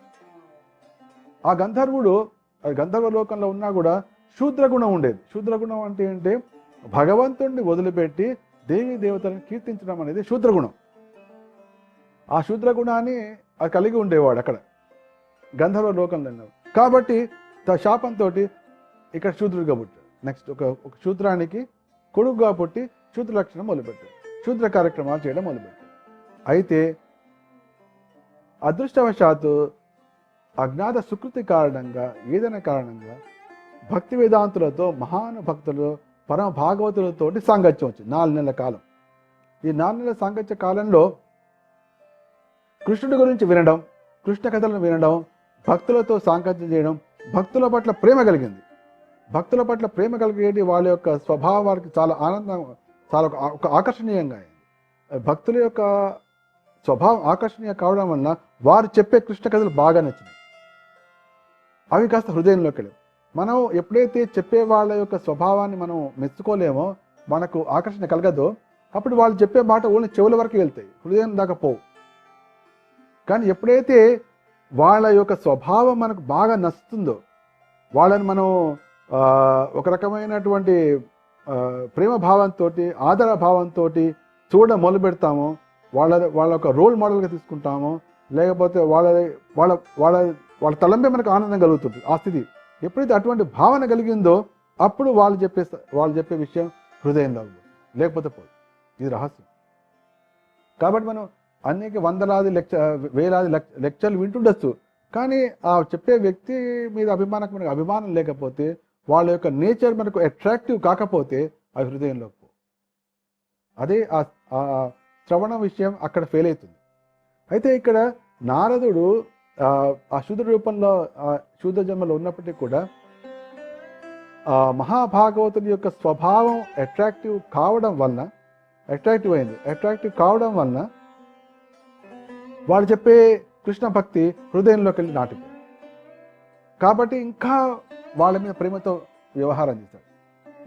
వాళ్ళు కూడా ఈ పిల్లవాడి యొక్క 5 ఏళ్ల పిల్లవాడి యొక్క స్వభావాన్ని, భక్తిభావాన్ని చూసి వాళ్ళు కూడా మంత్ర దీక్ష ఇచ్చి వెళ్ళిపోయారు. తర్వాత దాంతో జీవితం మార్పు, అంటే టర్నింగ్ పాయింట్, జీవితం టర్నింగ్ పాయింట్. శూద్రుడిగా, గంధర్వ లోకంలో శూద్రుడిగా ఉన్న, కిందిగా శూద్రుడిగా అయినా కానీ భక్తి వేదాంతులతోటి, మహానుభావులతో సాంగత్యం రావడం వలన కృష్ణ భక్తి వచ్చేసింది. రాగానే ఆ భక్తిని కొనసాగించాడు. దాని నుంచి మళ్ళీ నారదుల వారి జన్మ వచ్చినప్పుడు దాని తర్వాత మళ్ళీ జన్మ లేవు. గంధర్వుడు, శూద్రుడు, నారదుడు పర్మనెంట్. కానీ ఆ శూద్ర లక్షణాన్ని ఒక తెంపేశాడు. అక్కడ తెంపేసి కొత్త స్టార్ట్ చేశాడు. అంటే ఎప్పుడైతే మన జీవితం కనిపిస్తోంది, నో ఇటువంటి జీవితం నాకు బాగాలేదు, ఇటువంటి జీవితం నాకు నచ్చదు, నాకు ఇటువంటిది వద్దు అని మనం తెంపుతామో, తెంపి కొత్త స్టార్ట్ చేస్తాము, అప్పుడు మన జీవితం మారుతుంది. కానీ అలా చేయకుండా చూస్తూ ఉంటాం, అనుభవిస్తూ ఉంటాం, అది మొత్తం సాగిపోతుంది. ఇది ఒక 60, 70, 80, 90 ఏళ్ళు, 100 ఏళ్ళు కాగానే ఆ మొత్తానికి అన్ని పనులు అయిపోయినాయి. మళ్ళీ జీవితం మొదలు, మళ్ళీ సేమ్ స్టోరీ స్టార్ట్. సేమ్ దుఃఖాలు, సేమ్ కష్టాలు, సేమ్ థింగ్, సేమ్ గుణాలు, ఎవ్రీథింగ్ సేమ్. కానీ అప్పుడు పిల్లలు, వ్యవహారం, అది ఇది మారు, కానీ సేమ్ దుఃఖం. కానీ ఎప్పుడైతే మనం దాన్ని కాకుండా వద్దు, ఇది నాకు ఇది వద్దు, నేను ఇటువంటి గుణాలు చూపించను, వీడు ఇటువంటి ఈర్ష్యా ద్వేషాలు చూపించను, ఇటువంటి అపరాధాలు చేయను, ఇటువంటి అపరాధాలు నాకు వద్దు, మహాన్ భావాల గుణాలు నాకు చాలా అట్రాక్టివ్ కావాలి, వాళ్ళందరినీ నేను సేవాభావంతో వాళ్ళకి సేవ చేస్తాను, ఎవరి మీద ద్వేషం చూపించను, ఎవరి మీద అసూయ చూపించను, ఎవరిని అనవసరంగా తిట్టాను, ఇవి రకరకాల గుణాలు ఉంటాయి. ఎప్పుడైతే దాన్ని మనం ఒక అడ్డుపుల వేసేసి, అడ్డుగోడ కట్టేసి దాని దారి మళ్ళిస్తాం, ఎప్పుడైతే నదిని మనం వదిలిపెట్టేసి అది మొత్తం వెళ్ళిపోయి సముద్రంలో గడుస్తుంది. కానీ దానికి అడ్డుకట్ట కట్టి నీళ్ళని మనం దాని నుంచి పంటలు పండించుకోవచ్చు, లేకపోతే చెరువులు రకరకాలు చేసుకోవచ్చు. ఆ విధంగా ఎప్పుడైతే మనం మన ఈ ఫ్లోని, ఈ కాలంలో ఉండే ఫ్లోని, ఏది కాలం ఉందో కాలం, దాన్ని కాలగతి, అది కాలం ప్రవహిస్తుంటుంది, వెళ్ళిపోతుంటుంది. ఆ కాలం అనేది త్రిగుణాలతో దూషితం అవుతుంది. కాబట్టి కాలం ఏది ఉందో అంటే పూర్వజన్మలో ఉండేది అదే కాలం, ఇప్పుడు ఉండేది అదే కాలం, రాబోయేది కాలం. కాబట్టి సేమ్ గుణాలు కనిపిస్తుంది, ఆ గుణాల వల్ల సేమ్ ప్రభావాలు కనిపిస్తుంది. ఇది మన నారద ముని ద్వారా మనకు తెలుసుకుంటాం. సో ఇంకోటి చూస్తే మనకు సంసారం పట్ల, సపోజ్ మానవుడు సంఘజీవి కాబట్టి కుటుంబము, సంసారము, పిల్లలు, బంధువులు అందరూ ఉంటారు. బంధువుల పట్ల ప్రేమ చూపించాలి, పిల్లల పట్ల ప్రేమ చూపించాలి, పిల్లల బాధ్యతలు తీసుకోవాలి, పిల్లల అదేంటి ఇవన్నీ ఉన్నాయి. లేకపోతే భార్య పట్ల గౌరవం చూపించాలి, ప్రేమ చూపించాలి. ఇవన్నీ కార్యక్రమాలు, ఇవన్నీ విషయాలు ఎవరు మనం చెప్పారా? అందరికీ కూడా ఉపదేశాలు, భార్యను ఈ విధంగా చూడవలను అని చెప్పారా? చెప్పలేదు. పిల్లల మీద ప్రేమ చూపించాలి చెప్పారేమో? చెప్పలేదు. మరి ఎట్లా వచ్చింది? గత జన్మలో కూడా ఇవే ఉన్నాయి, అవే చూపించావు, అవే ఇప్పుడు వచ్చినాయి. అప్పుడు పిల్లల పేర్లు వేరు, పిల్లల సంఖ్య వేరు, ఇప్పుడు వచ్చినాయి వేరు. కాబట్టి అవే నడుస్తుంది. ఇదే మళ్ళీ వచ్చే జన్మలో కూడా నడుస్తుంది. అంటే ఏంటి? ఏది అయితే మనకు చెప్పకుండానే మనకు వచ్చిందో దాన్ని బట్టి అర్థమవుతోంది. అంటే పూర్వం ఉన్నది, ఇప్పుడున్నది ఒకటే, రాబోయేది కూడా ఒకటే. కాబట్టి ఏది ఒకటి ఉందో దాని ద్వారా వచ్చే ఫలితం కూడా ఒకటే ఉంది, కాలప్రభావం. ఇది మనం. మరి ఇప్పుడు ఏం చేయాలి? నా అదని కృష్ణుడు చెప్తున్నాడు. శక్నోతి హైవ యసోఢం ప్రాక్షణే రవిమోక్షణాత్ కామత్రోధోద్భవం ఏగం సయుక్తస్స సుఖీ నరః. 5.23, 5th chapter 23rd శ్లోకం. దీనిలో చాలా ఇంపార్టెంట్. ప్రాక్షరీర్ రవిమోక్షణాత్, ప్రాక్షరీర్ అవిమోక్షణాత్ అని చెప్తున్నాడు. విమోక్షణాత్, ప్రాక్ అంటే పూర్వమే, శరీర దేహము, విమోక్షణాత్ విడిచిపెట్టాలి. అంటే ఏంటి? ఈ శరీరం రాలి పడిపోవడానికి ముందే ప్రాక్షరీర్ అవిమోక్షణాత్ అంటే ఈ శరీరం నుంచి విముక్తి పొందడానికి ముందే, శరీరం పడిపోవడానికి ముందే ఏ చేయాలనుకుంటే జై. సపోజ్ నువ్వు ఇప్పుడు నీకు ఒక జీవితం ఉంది, ఒక జీవితం కనిపిస్తోంది, నీకు ఇది నచ్చలేదు. ఎవడైతే అజ్ఞానంలో ఉంటాడో బాగానే ఉంది అనిపిస్తున్నాడు. కానీ ఎవడైతే శాస్త్రము, గురువు, పరమాత్మ వీని ద్వారా భక్తి వికాసాన్ని పొందుతాడో, గుణ వికాసాన్ని పొందుతాడో అతడికి మాత్రం ఇది బాగాలేదు, నో ఇట్స్ నాట్ గుడ్. నాకు జపం మీద రుచి రావట్లేదు, నాట్ గుడ్. నాకు గురువు సేవించాలనిపించట్లేదు, ఇట్స్ నాట్ గుడ్. నాకు గురువు గారిని సేవ చేయాలని అనిపించట్లేదండి, అది మంచిదా? కాదు. ఎందుకు అనిపించట్లేదు అంటే పూర్వజన్మలో కూడా లేదు. జపం చేయాలనిపించట్లేదండి, పూర్వజన్మలో కూడా లేదు. ఇప్పుడు కూడా దానికి ప్రతిక్రియ చేయకపోతే వచ్చే జన్మలో కూడా రాదు, ఎప్పటికి రాదు. పెద్దలకు గౌరవించాలనిపించదు, పూర్వజన్మలో కూడా లేదు, ఇప్పుడు లేదు, రాదు. పెద్దలకు గౌరవించకపోతే వాళ్ళ ఆశీర్వాదం ఎట్లా వస్తాయి? ఆశీర్వాదం లేకపోతే మంగళమయ జీవితం ఎట్లా కలుగుతుంది? కానీ ఆ గుణాలు రావు. మరి ఏం చేయాలి? కృష్ణ ఏమన్నా అంటే ఏదైతే దుర్గుణాలు ఉన్నాయో, ఏదైతే నువ్వు వద్దనుకుంటున్నావో వాటిని ఈ శరీరం రాలిపోయే ముందే వాటిని తొలగించు. ప్రాక్ శరీర్ విమోక్షణ. దీనికి వచ్చిన ఎగ్జాంపుల్ చెప్పొచ్చు. సపోజ్ ఒక విందు భోజనానికి వెళ్ళారు. విందు భోజనానికి వెళ్ళి మొట్టమొదటి వాళ్ళు మీకు గులాబ్ జామ్ వేస్తారు, బాగుంది. తర్వాత సమోసా వేస్తారు. గులాబ్ జామ్ బాగుంది, సమోసా నచ్చలేదు ఎక్కువ, ఒకటి.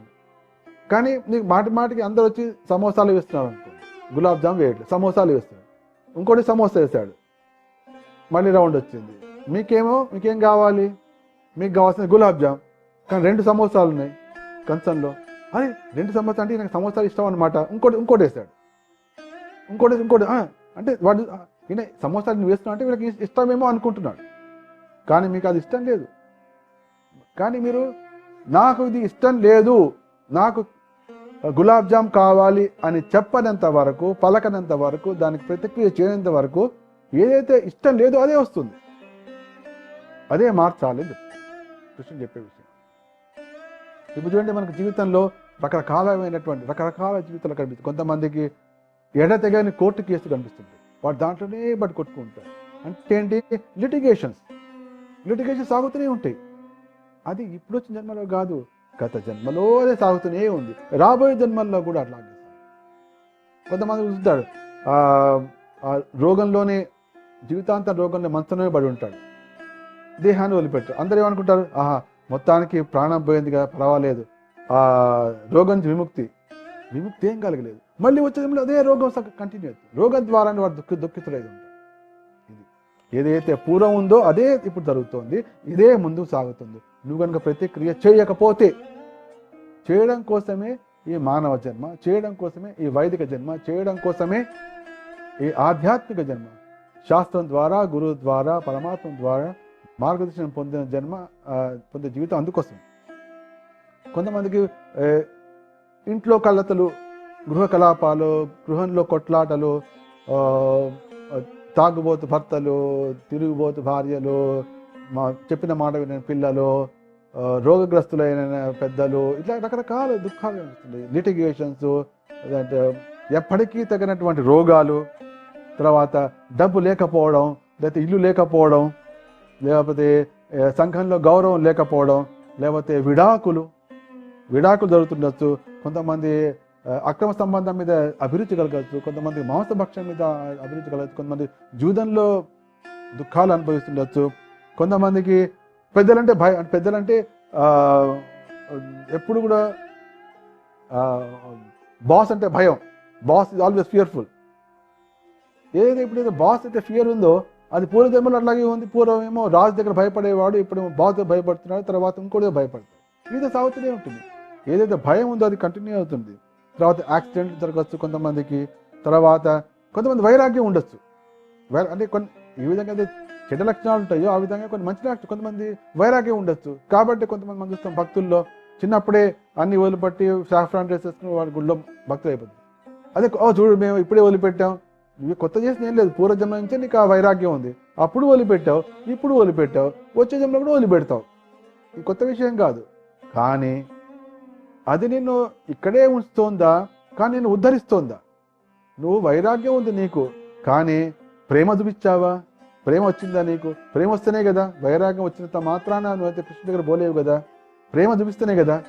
వైరాగ్యంతో వచ్చావు, కానీ ఆ వైరాగ్యమే నీకు ఒక రకమైన గర్వానికి కారణం. చూసాను చిన్నప్పుడే అన్ని వదిలిపెట్టా, ఎందుకంటే ఆ వైరాగ్యం డ్రెస్ చేసుకోగానే అందరూ దండాలు పెడుతున్నారు, గర్వం పెరిగిపోయింది. వైరాగ్యం చూపించవచ్చు, కానీ వాట్ అబౌట్ అదే వైరాగ్యం రావచ్చు. కొంతమందికి ఏమో పిల్లల గురించిన, పిల్లల యొక్క భవిష్యత్తు గురించిన బెంగ, కొంతమందికి ఏమో పిల్లల పెళ్లి యొక్క చింత, ఈ విధంగా వాళ్ళకు ఉండొచ్చు. అయితే దీనికి వచ్చిందా మనం ఎగ్జాంపుల్ మొత్తానికి పిల్లల పెళ్ళి నన్ను అయిపోయినాయండి, చింత పోయింది, అన్నీ అయిపోయి హాయిగా ఉన్నాం. కానీ చింత అనేది ఈ జన్మలో పిల్లల చింత ఉంటే వచ్చే జన్మలో కూడా ఆ చింత అట్లాగే ఉంటుంది. ఇది రహస్యం. ఉదాహరణకి ఇద్దరు పిల్లలు ఉన్నారు అనుకోండి. పెద్దవాడు బాగా చదివాడు, అమెరికాకి వెళ్ళాడు, సైంటిస్ట్ అయ్యాడు, నోబెల్ ప్రైజ్ వచ్చింది. ఓ వెరీ గుడ్, ఆనందం. రెండో పిల్లవాడు చదివే లేదు, మొద్దు, వాడికి చదవలేకపోతే ఇంకేమొస్తుంది, అదే పోకిదిగా తయారయ్యాడు, చింత. అయితే ఇప్పుడు తల్లిదండ్రులకు పెద్దవాడిని చూసి ఆనందించవచ్చు కదా, మొత్తానికి వాడేది ప్రయోజనం, కానీ వాళ్ళకి అది ఉండదు. వీళ్ళకి ఈ చింత ఉంటుంది, వీడు బాగా కాలేదు అని చింత. అయితే ఆ విధంగా చదువుకోకుండా జులాయి లాగా తిరగడం అనేది ఆ జీవుడికి ఉంది. కాబట్టి అది పూర్వజన్మలో ఆ విధంగా ఉండేది, ఈ జన్మలో కూడా వాడు అదే ఉంటాడు, రాబోయే జన్మలో కూడా అదే ఉంటాడు. కానీ పిల్లల చింత అనేది ఒక జీవుడికి కావాలి, కాబట్టి వాడు వచ్చి వీడికి కలుస్తాడు, వాడు వచ్చి వీడి కొడుకు పుడతాడు. పుట్టేటప్పుడు వాడి జీవితం ఎట్లాగో పాడవుతుంది, వాడిని చూసి తల్లిదండ్రులు కూడా దుఃఖంలో. అంటే ఏంటి, ఈ విధమైనటువంటి గుణాల వలన, ఆ గుణ సంపర్కం వల్ల ఎవరైతే ఆ గుణాల వల్ల దుఃఖాన్ని ఇవ్వగలరో వాళ్ళు వచ్చి కలుస్తారు, ఈ విధంగా కలుస్తుంది. కాబట్టి జీవితం మారదు. జీవితంలో పరిస్థితుల్లో రకరకాలు ఉండొచ్చు. పిల్లల వల్ల చింత, ఒక జన్మలో పిల్లలు చదువుకోవాలని చింత రావచ్చు, ఒకరేమో పిల్లల్లో రోగాలు వచ్చిన అని వాళ్ళు చింతించవచ్చు, దాంట్లో పెళ్ళిళ్ళు కావాలని చింతించవచ్చు, పెళ్ళైన తర్వాత వాళ్ళ పెళ్ళిళ్ళు విఫలమైన ఏడవచ్చు, పిల్లల ద్వారా ఏడవడం అని నడుస్తుంది. కాబట్టి ప్రస్తుతం ఉన్న దాన్ని బట్టి గతంలో ఏం జరిగింది, ముందు ఏం జరగబోతోంది అని స్పష్టంగా తెలుసుకోవచ్చు అని చెప్పి మన భాగవతం ద్వారా. మరి ఏం చేయాలి? ఇప్పుడు ఇటువంటి పరిస్థితులు వచ్చేసినాయి, మరి ఏం చేద్దాం? దానికోసం ఏం చేయాలి అంటే, మొట్టమొదటిది ఫస్ట్ది, జీవితంలో నీకేం కావాలి అది నేను. జీవితంలో ఏం కావాలి నీకు? ఇప్పుడున్న పరిస్థితి నాకు బాగాలేదు, ఐ డోంట్ వాంట్. ఎట్లా నిర్ణయించుకోవాలి? ఆ నిర్ణయించుకోలేకపోవడం వల్లనే జీవులకి ఇట్లా వస్తుంది. మనిషికి తనకేం కావాలో తెలియకపోవడం వల్లనే ఏదైతే గతంలో ఉందో అదే ఇప్పుడు జరుగుతుంది. తెలియదు కాబట్టి ఇదే రాబోయే జన్మలలో సాగిపోతుంది. కాబట్టి మనిషికి ఫస్ట్ తనకు ఏం కావాలో తెలియాలి. ఏం కావాలో తెలియాలి అన్నది తన మనసు ద్వారా, బుద్ధి ద్వారా కాదు, శాస్త్రం ద్వారా, గురువు ద్వారా, పరమాత్మ వీడి ద్వారా తెలుసుకోవాలి. ఎందుకంటే శాస్త్రంలో ఎప్పుడు చదువుతున్న భాగవతం చదివాం, భాగవతంలో అనేకమైన క్యారెక్టర్స్, మహానుభావులు, భాగవతోత్తముల దర్శనం కలుగుతుంది. వాళ్ళ ద్వారా జీవితం అంటే ఇలా ఉండాలన్నమాట, జీవితాన్ని ఈ విధంగా మలుచుకోవాలన్నమాట, జీవితంలో భగవంతు ప్రాప్తిని ఈ విధంగా పొందాలన్నమాట అనే విషయాలు తెలుస్తాయి. ఏ విధంగా వాళ్ళు ఎటువంటి సద్గుణాలు పాటిస్తారు, ఇవన్నీ విషయాలు తెలుస్తాయి శాస్త్రం ద్వారా. తర్వాత గురువు కూడా చెప్తాడు, నాయన నువ్వు చేయవలసిన ఈ జన్మలో ఈ చేయవలసిన ముఖ్యమైన కార్యక్రమం ఇది అని ఒక గురువు చెప్తాడు. ఎప్పటిదాకైతే ఏమైనా గురువుని మనం పాటిస్తాలనే విషయం తెలియదో, గురువు గారు అనేవి చెప్తుంటారు అనేక విషయాలు, కానీ అవన్నీ చెవుల్లోంచి వెళ్ళిపోతుంటాయి, ఇలా వచ్చి వెనక్కి ఉదయంలోకి పో. సో శాస్త్రం ద్వారా, గురువు ద్వారా, పరమాత్మ ద్వారా ఎటువంటి జీవితం రావాలి అనే స్పష్టత రావాలి. ఇప్పుడున్నటువంటి పరిస్థితి మాత్రం నాకు సమోసాలు వద్దు, ఏం కావాలి? Gulab jamun. Very clear, be clear. So ఎటువంటి కావాలి నాకు జీవితం? దానికి ఆధారం ఏముండాలి? భాగవతం, భగవద్గీత, ఆచార్యులు చెప్పినటువంటి చైతన్య చరితామృతం, ఈ పుస్తకాలు, భక్తి రసామృతం, ఇవన్నీ శాస్త్రాల ద్వారా, తర్వాత గురువు ద్వారా, తర్వాత లోపల హృదయంలో పరమాత్మ దానికి జ్ఞాన ప్రదానం. వీటి ద్వారా ఎటువంటి జీవితం కావాలి అది నిర్ణయించుకోవాలి. నెంబర్ 2, రెండోది ఏం చేయాలి అంటే, ఏదైతే దుర్గుణాలు మనకు స్పష్టంగా కనిపిస్తూనే ఉంటాయి, దుర్గుణాలు అంటే వాడంటే పలకపోవడం, అసూయ చూపించడం, ప్రతి చిన్నదానికి కోపం రావడం, లేకపోతే విసుగు రావడం, సోమర్తనం ఉండడం, రకరకాల గుణాలు ఉంటాయి. ప్రతి ఒక్కొక్క గుణాలు ఉంటాయి. అనేకమైన పాపాల వలన అనేకమైన దుఃఖాలు కలుగుతుండొచ్చు. వాటికన్నీ ప్రతిక్రియ చేయడం, ప్రాయశ్చిత్తం మనకైతే స్పష్టంగా ఉంది, హరినామం ద్వారా ప్రాయశ్చిత్తం. కానీ దాని మీద అంత పూర్తి విశ్వాసం కలగడం. అందుకోసం ఏం చేయాలి? ఏమేమి దుర్గుణాలు ఉన్నాయి వాటన్నిటిని క్షుణ్ణంగా రాయాలి. 1, 2, 3, 4, 5, 6, 7, 8, 9, 10 చిన్నవైనా సరే అన్నీ రాసుకోవాలి. దుర్గుణాలు, ఇది నా దుర్గుణం, నేను ఈ విధంగా ఆలోచిస్తా, ఈ విధంగా నేను భావిస్తా, ఈ విధంగా వ్యవహరిస్తా, ఈ విధంగా నేను ఆలోచిస్తుంటా, అన్ని దుర్గుణాలు రాసి పెట్టుకోవాలి. ఒక్కొక్క దాన్ని తొలగిస్తాను. నష్ట ప్రాయేష్ అభద్రేష్, అన్ని అభద్రాలు తొలగిస్తాను. 1 by 1 కట్. లక్షణం క్లియర్, కావాల్సిన గోల్ స్పష్టంగా ఉంది. రెండవది, అన్ని దుర్గుణాలు లిస్ట్ అవుట్ వేసుకోవాలి. ఏమేమి ఉన్నాయి వెతికి మరి ఓ నేను 20 ఏళ్ళ కింద చూపించావు దుర్గుణం, రాసి పెట్టుకో, అది కట్ చేయి. అట్లా మొత్తం. మూడవది త్రిగుణాతీతుడైన భగవంతుడు కృష్ణుడు. శ్రీకృష్ణుడు సాక్షాత్తుగా త్రిగుణాతీతుడు, త్రిగుణాలకు అతీతంగా ఉండేవాడు, అంటే కాలానికి అతీతుడు కాబట్టి త్రిగుణాతీతుడు. కాబట్టి శ్రీకృష్ణుడికి సంపూర్ణ శరణాగతి. అంటే మీరు అంటే మేము ఆల్రెడీ శరణాగతి కదా. శరణాగతి అంటే ఓన్లీ జపం చేయడం కాదు. ఆ కృష్ణుడిలాగా త్రిగుణాతీ నేను కూడా పొందాలి, నాకు కూడా త్రిగుణాతీ ప్రసాదించు. మరి అవన్నీ ఎక్కడ తెలుస్తాయి అంటే 14వ అధ్యాయం చదవండి. 14వ అధ్యాయంలో భగవంతుడు చెప్తున్నాడు గుణాలంటే ఏమిటి. కృష్ణుడు చెప్పాడు, అర్జునుడు చెప్పాడు. దాంట్లో ఒక విషయం చెప్పాడు, ఏమిటంటే మమసా ధర్మ్యమాగత. ఎవరైతే ఈ త్రిగుణాల గురించి తెలుసుకుని వాటికి అతీతంగా అవుతారో వాళ్ళు నాతో సమానమైన ధర్మాన్ని పొందుతున్నారు. మమసా ధర్మ్యమాగత సర్గేపి నోపజాయంతే ప్రళయేన విదంతచ. అటువంటి వాళ్ళు సృష్టి సమయంలో వాళ్ళు జన్మించరు, అదేవిధంగా ప్రళయ సమయంలో ఎటువంటి వ్యధను పొందరు వాళ్ళు. అది అంటే కంప్లీట్ బ్లాకింగ్. ఏదైతే ప్రవాహం పోతుందో ఆ ప్రవాహాన్ని బ్లాక్ చేస్తుంది. అది చేయడం కోసమే ఈ జన్మ. కాబట్టి ఏ విధంగా సాగుతున్న విషయాలను బట్టి అర్థం చేసుకోవాలి. ఈ విధంగా జరుగుతోంది అంటే పూర్వ జన్మలలో కూడా ఇలాగే ఉందన్నమాట. నేను కనుక ఇప్పుడు అప్రమత్తం కాకపోతే రాబోయే జన్మల్లో కూడా ఇలాగే ఉంటుందన్నమాట అని అర్థం చేసుకొని, కాబట్టి మరి నాకేం కావాలి, ఇలాగే కావాలా, ఎప్పటికీ ఈ విధంగా నేను పిల్లలతోనే కష్టపడాలా, ఎప్పటికీ నేను ఈ విధంగానే డబ్బు కోసం కటకటపడాలా, ఎప్పటికీ నేను ఈ విధంగానే రోగంతో కష్టపడాలా, ఎప్పటికీ నేను ఈ విధంగానే అందరితోటి తిట్లు తినాలా, అందరితో అవమానం పొందాలా, ఎప్పటికీ ఈ విధంగానే హరినామం మీద రుచి లేకుండానే జీవితం గడిచిపోవాలా, ఎప్పటికీ ఈ విధంగానే భాగవతం మీద రుచి లేకుండా జీవితం గడిచిపోవాలా, ఏ విధంగా ఎప్పటికి కూడా ఎటువంటి గురువు సేవావకాశం లేకుండా జీవితం గడిచిపోవాలా, ఆలోచించాలి. ఏం కావాలి స్పష్టంగా ఉంది. ఆ స్పష్టంగా కళ్ళ ముందు పెట్టుకుని దుర్గుణాలని ఎప్పుడైతే తొలగిస్తామో అప్పుడు ఇంతవరకు వచ్చిన జన్మలను కూడా ఇప్పటితో అది ఆగిపోయి నెక్స్ట్ నువ్వు అప్పుడు ఉన్నతమైన జన్మ రావచ్చు, లేకపోతే ఒకేసారి భగవద్ధామంలోనే జన్మ రావచ్చు. కానీ అది ప్రయత్నించినప్పుడే వస్తుంది.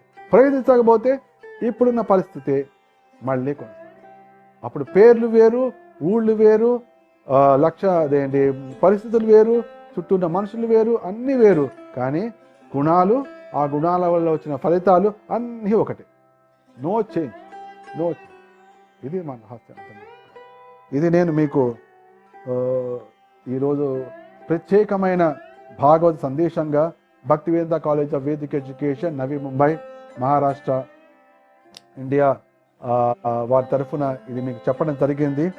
కాబట్టి ఇప్పుడు నేను తెలియజేసినటువంటి ముఖ్యమైన విషయం ఇది అద్భుతంగా ఒకసారి విష్ణుదూతుల మధ్య సంవాదంలో సడన్గా వచ్చిన సంఘటన ద్వారా మనకు కిటుగా లభించింది. ఇది శ్రీల ప్రభుపాదుల వారు అతి స్పష్టంగా రాయడం జరిగింది. ముఖ్యంగా ఆయన ఈ అజామిళ ఉపాఖ్యానాన్ని మీద చాలా లెక్చర్స్ చెప్పారు. అది ద్వితీయ అవకాశం అనే పుస్తకం ఒకటి ఉంది, భక్తివేదాంత బుక్ ట్రస్ట్ వాళ్ళు చేస్తుంది. ఆ ద్వితీయ అవకాశం పుస్తకాన్ని కూలంకషంగా చదవడం ద్వారా ఇంకా ప్రభుపాదుల వారు ఈ విషయం గురించి ఏం చెప్పారు అనే విషయం భాగవతం చదువుతాం. మనం భాగవతంలో చదువుతున్నప్పుడు పర్పోర్ట్లో అన్ని విషయాలు వచ్చేసాయి. కానీ ఆ లెక్చర్స్లో చెప్పినప్పుడు ఆయన ఇంకా రకరకాలైనటువంటి రెఫరెన్స్లు అవన్నీ ఇస్తూ ముందుకు చాలా చేశారు. కాబట్టి భాగవతం చదవండి. భాగవతంతో పాటు ద్వితీయ అవకాశం అనే పుస్తకం ఉంది, అది కూడా సెకండ్ ఛాన్స్. ఇంగ్లీష్లో చదవాలంటే ఎ సెకండ్ ఛాన్స్ అనే పుస్తకం ఉంది. ఆ సెకండ్ ఛాన్స్ కనుక పుస్తకం మీరు చదివితే విషయంలో వస్తుంది. వీటన్నిటి ముఖ్య ఉద్దేశం ఏమిటి అంటే ప్రస్తుత పరిస్థితులని జీవితంలో మొదటి నుంచి గమనించండి. ప్రశాంతంగా కూర్చొని జీవితం చిన్నప్పటి నుంచి ఇప్పటిదాకా ఏం జరుగుతోంది అవన్నీ గమనించండి. ఇట్లా ఉంది అంటే ఇట్లా ఉండద్దు, ఇది బాగాలేదు, ఇట్లా ఉండద్దు, బాగాలేదు అని ఫస్ట్ తెలుసుకోవాలి. ఇట్లా ఉంది అంటే పూర్వజన్మ కూడా ఇలాగే సాగింది అన్నమాట అని తెలుసుకోవాలి. అనుకోని ఇటువంటిది ఉండద్దు, మరి ఎటువంటిది కావాలి అని మార్చకపోతే ఏమవుతుంది, ఇట్లాగే కొనసాగుతుంది. మొత్తానికి మా జీవితం అంతా గడిచిపోయిందండి, ఇక ఉన్నదంతా మీదే, ఏం లేదు, మళ్ళీ వస్తుంది పునరాగమనం. Again you'll come back and same situation. కానీ అటువంటి జీవితం అట్లా జీవితాన్ని అలాగే కొనసాగించడం కోసం కృష్ణ చైతన్యం ఇవ్వబడలేదు. కృష్ణ చైతన్యం ఇవ్వబడింది ముఖ్యమైన కార్యక్రమం అంటే ఏ విధంగా ఈ పరంపరను ఆపి ఉత్తమ జీవితాన్ని, ఉత్తమ జన్మను పొందడం, లేకపోతే నేరుగా భగవద్ధామానికి వెళ్ళి కృష్ణునితోటి ఆనందంగా కృష్ణుడికి సేవ చేస్తూ కృష్ణుడితో ఆనందిస్తుండడమే కోసమే ఈ జన్మ మనకి ఇవ్వబడింది. ఇది నేను మీకు చెప్పే సందేశం. దీన్ని బట్టి మనకు తెలుస్తున్నది ఏమిటి అంటే మనం మన పూర్వ జన్మలని రాబోయే జన్మలని తెలుసుకోవచ్చు అనేది సుస్పష్టం. తర్వాత కృష్ణ చైతన్య భక్తులుగా ప్రస్తుత జన్మాన్ని బట్టి దాన్ని మార్చుకొని ఉత్తమమైన జన్మను పొందాలి అనేది కూడా మనకు మార్గదర్శనం. వీరందరూ కూడా ఈ విషయంలో శ్రద్ధ వహించి అవసరం ఉంటే ఇప్పటిదాకా చర్చించిన గంట బావు నుంచి చర్చిస్తున్న విషయాన్ని మాటికి మననం చేస్తూ భాగవతంలో శ్రీల ప్రభుపాదుల వారు చెప్పినటువంటి విషయాన్ని అధ్యయనం చేస్తూ ఏ సెకండ్ ఛాన్స్ అనే పుస్తకం లేదా ద్వితీయ అవకాశం అనే తెలుగు పుస్తకం దానిలో ఉన్న విషయాన్ని చదువుతూ ఈ విషయాన్ని హృదయంలో కనుక తీసుకుంటే then your life will be successful. శుభం. ఏమైనా ప్రశ్నలు ఉన్నాయా మీకు? ప్రశ్నలు ఉంటే మీరు మెసేజ్ పంపించండి, దాన్ని మీకు ఆన్సర్లు ఇస్తాను. I hope everybody is very happy and మీ అందరికి కూడా ఉత్తమమైన భక్తి, ఉత్తమమైన కృష్ణ ప్రేమ రావాలని నేను ఆకాంక్షిస్తున్నాను. భాగవతం మీద మీకు అమితమైన రుచి కావాలని ఆశిస్తున్నాను. గురువు సేవ మీద కూడా మీకు ఒక శ్రద్ధ కలగాలని ఆశిస్తున్నాను. తర్వాత శ్రీల ప్రభుపాదుల వారు ఇచ్చినటువంటి పుస్తకాల మీద అమితానురక్తి కలగాలని కూడా నేను ఆశిస్తున్నాను. తద్వారా మీరు మీ జీవితంలో సమస్త శుభాలను పొందుతారు. Any question?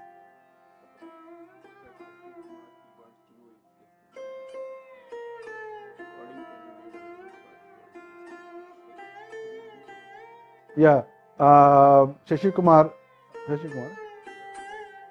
కుమార్ కొఠారి అడుగుతున్నారు ఈ వీడియో లభిస్తుందని.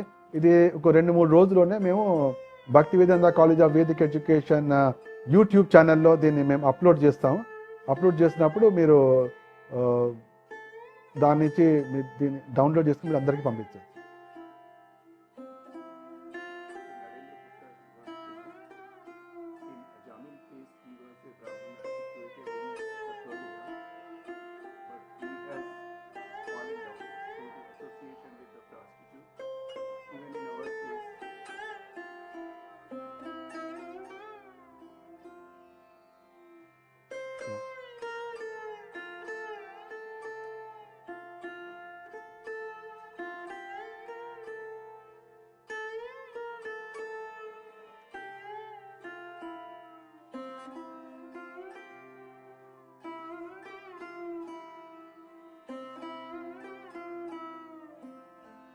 Any other questions?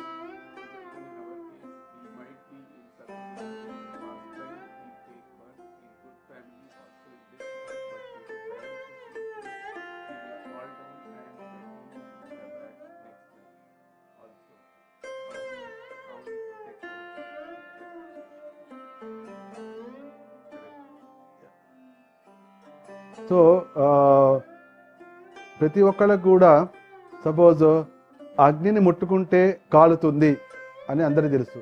కానీ ప్రతి వ్యక్తి కూడా అగ్నిని ముట్టుకుంటే కాలుతుందని అనుభవం ద్వారా ఎవరు నేర్చుకోలేదు. అనేక మంది చెప్పారు, ఆయన నువ్వు అగ్నిని ముట్టుకోదు, కాలుతుంది. ఆ జ్ఞానం ద్వారా తెలుస్తుంది. కాబట్టి మనకు భాగవతంలో అనేకమైన సంఘటనలు జరుగుతున్నాయి, అనేక విషయాలు చూపించాయి. దాంట్లో చూపినటువంటి క్యారెక్టర్స్ ద్వారా మనము అనుభవంలోకి తెచ్చుకోవచ్చు. కాబట్టి దుష్ట సాంగత్యానికి దూరంగా ఉండడం. అవును, ఎందుకైతే ఇవన్నీ ఎప్పుడైతే మనిషికి జీవిత లక్ష్యం లేదో, ఎటువంటి జీవితాన్ని మలుచుకోవాలో తెలియదు కాబట్టి, నిర్ణయించుకోలేదు కాబట్టి, మైండ్ బ్లాంక్గా ఉంది కాబట్టి, లక్ష్యం లేదు కాబట్టి ఇవన్నీ వస్తుంటాయి. కానీ చూడండి, మామూలు వాడిని రారా మనం వెళ్దాం, అదేంటి హోటల్కి వెళ్దాం అంటే తీసుకెళ్తాం. కానీ ఎవడైతే 100 మీటర్ స్ప్రింట్లో ఒలింపిక్స్ రావాలి, వాడిని పిలవండి భోజనానికి, వాడు వస్తాడా? రాడు. వాడు తెలుసు 4 ఏళ్ళు నేను పూర్తి కంట్రోల్లో ఉండాలి, నా ఆహారం మీద కంట్రోల్లో ఉండాలి, నా నియమం మీద కంట్రోల్ ఉండాలి, నా ప్రయాసం మీద కంట్రోల్ ఉండాలి. వాడికి లక్ష్యం ఉంది, 4 ఏళ్లలో నాకు ఒలింపిక్స్ రావాలి. వాడికి లక్ష్యం ఉంది కాబట్టి 8 గంటలు 9 గంటలు వాడు దాని మీద ప్రయత్నిస్తుంటాడు. ప్రయత్నం ఒకటి, దానికి కావాల్సిన ఆహార విహారాన్ని చేస్తుంటాడు. లక్ష్యం ఉంది కాబట్టి. మనిషికి లక్ష్యం ఉండదు కాబట్టి సడన్గా దుష్ట సాంగత్యానికి పోవడం, లేకపోతే మంచి సాంగత్యానికి పోవడం, ఇవి రకరకాలు జరుగుతుంటాయి. ఇవన్నీ కూడా లక్ష్యం లేకపోవడం వల్ల జరిగేటువంటి ప్రాబ్లం. కాబట్టి ఎప్పుడైతే మనం లక్ష్యాన్ని పెట్టుకుంటామో, లక్ష్యాన్ని నిర్ణయిస్తామో, అప్పుడు ఆ సత్వగుణంలోనే కొనసాగే అవకాశం. ఇంకా ముందుకెళ్తాం. సత్వగుణంలో ఉండి మనం కొనసాగితే మనం శుద్ధ సత్వస్థితి కూడా వెళ్తాం. నో ఛాన్సే లేనే లేదు మళ్ళీ పతనం చెందాలి. కాబట్టి లక్ష్యం లేకపోవడమే బిగ్గెస్ట్ ప్రాబ్లం. లక్ష్యం ఉన్న వాళ్ళకి ఎటువంటి చింత లేదు. వాళ్ళు కేవలం ధైర్యంతో ఉండాలి. ఉత్సాహ నిశ్చయ ధైర్య తత్కర్మ ప్రవర్తన. కాబట్టి లక్ష్యం లేకపోవడమే ఈ మధ్యలో డీవియేషన్ కారణం. అది నరేంద్ర అర్థమైంది.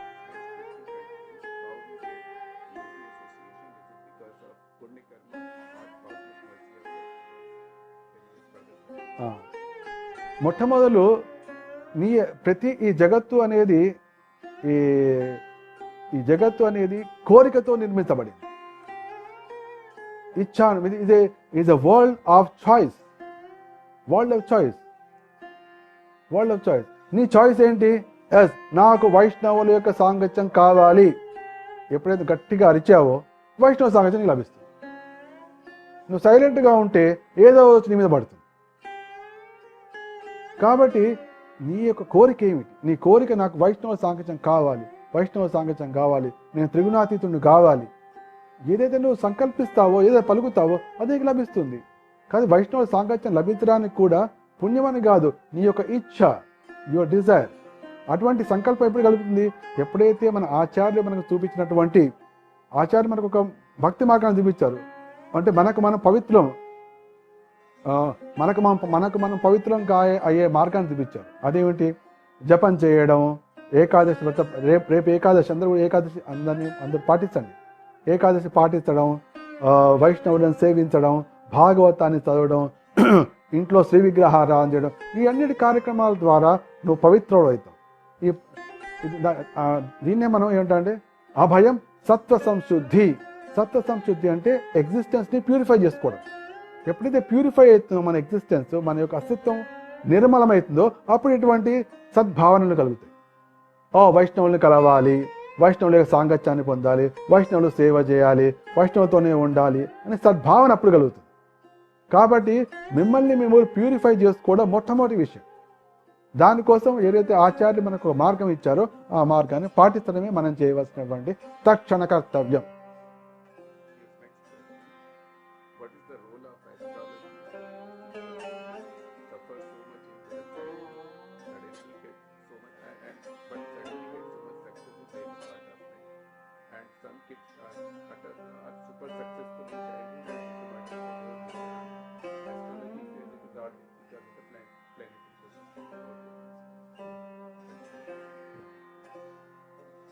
ఎప్పుడైతే గ్రహాలు పనిచేస్తూనే ఉంటాయి. ఇప్పుడు అవి గ్రహాలు పనిచేయడం ద్వారా చేస్తున్నాయా, లేకపోతే దుష్టగ్రహాల మంచి గ్రహాల అనేది ఒక ఆస్పెక్ట్. కానీ వాడి జీవితంలో పూర్వం ఏముందో, భాగవత ప్రకారం పూర్వజన్మ వాడికి ఏముందో అదే ఇక్కడ వస్తుంది, ఇదే ముందు సాగుతుంది. ఇది ఫండమెంటల్. అది ఇంకో యాంగిల్లో దుష్టగ్రహం వల్ల ఇట్లా జరిగింది అన్నది. మరి పూర్వజన్మలో ఏ దుష్టగ్రహం చెప్పగలరా వాళ్ళు? చెప్పండి. ఇక్కడ నీకు ఇమీడియట్ కాజ్, ఇప్పుడు remote cause and immediate cause రెండు కనిపిస్తుండదు. ఇప్పుడు ఇమీడియట్ కాజ్ ఇప్పుడు వాళ్ళందరూ జ్యోతిష గణన వాళ్ళు క్యాలిక్యులేట్ చేస్తారు. ఇప్పుడు రాహుగ్రహం బాగుంది, ఇట్లా ఉంది కాబట్టి ఇది జరిగింది అని చెప్తారు. మరి పూర్వజన్మలో బాగా చెప్తుంది, పూర్వజన్మ కూడా అదే స్థితి ఉంది కాబట్టి నీకు అట్లా వచ్చింది. మరి అప్పుడేం జరిగింది? అప్పుడు అదే. ఏదో రిమోట్ కాదు ఇమీడియట్ కాదు కనిపిస్తూనే ఉంటుంది. పాయింట్ ఏమిటంటే ఇక్కడ స్పష్టమైంది బుద్ధి కర్మానుసారనే అది ఆల్రెడీ చెప్పారు. అది నువ్వు జాతకం ద్వారా తెలుసుకున్నా ఒకటే, లేకపోతే ఇప్పుడు ప్రస్తుతం జరుగుతున్న పరిస్థితులు బట్టి తెలుసుకున్నా ఒకటే.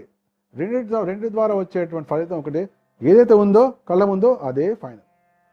అది ఇప్పుడు వచ్చింది కాదు, అది అంతకుముందు జన్మల నుంచి వస్తున్నదే. నువ్వు గనక దానికి ప్రతిక్రియ చేయబోతే మున్ముందు జన్మల్లో కూడా సాగబోతున్నదే. కానీ ఎప్పుడైతే ఏకతిష్టాన్ని గోవిందో కిం కుర్వంతి నవగ్రహ, కానీ ఎప్పుడైతే దాన్ని నువ్వు చెక్ పెట్టి దాన్ని మార్గం మళ్ళించాలనుకున్నావో అప్పుడు కృష్ణ చైతన్యాన్ని స్వీకరించాలి. కృష్ణ చైతన్యాన్ని స్వీకరించగానే గ్రహాల యొక్క పరిస్థితి మారిపోతుంది. అప్పటిదాకా సాగుతున్నటువంటి కాల గతి కూడా మారిపోతుంది. ఎందుకంటే కృష్ణుడు గుణాతీతుడు కాబట్టి కృష్ణుడు పట్టుకోగానే ఆ కృష్ణుని పట్టుకుని నువ్వు నీ యొక్క అస్తిత్వాన్ని కూడా పవిత్రం చేసుకుంటున్న కొద్దీ మొత్తం దాంట్లోనే మార్పు పట్టుకొచ్చేస్తావు. అయితే ఎవరు కూడా అంత స్పష్టంగా కృష్ణ చైతన్యంలోకి రారు కాబట్టి వాళ్ళకి అనుభవం లేదు. వాళ్ళకేంటి ఇప్పుడు ఏం జరుగుతోంది, గ్రహాల వల్లే అనుకుంటున్నారు. కానీ ఇది గ్రహాల వల్ల అని మీకు అనిపిస్తుండొచ్చు, ఇప్పుడు ఆ ఇమీడియట్ కాజ్ అనిపిస్తుండొచ్చు. కానీ అది పూర్వజన్మలో కూడా అట్లాగే ఉంది. అది గ్రహాల వల్ల కలిగిందో తన స్వీయ కృతి వల్ల కలిగిందో అది ఓన్లీ పరమాత్ముడికి తెలుసు. కానీ అది అనంత జన్మాల్సి వస్తుంది చెప్పుకోవచ్చు.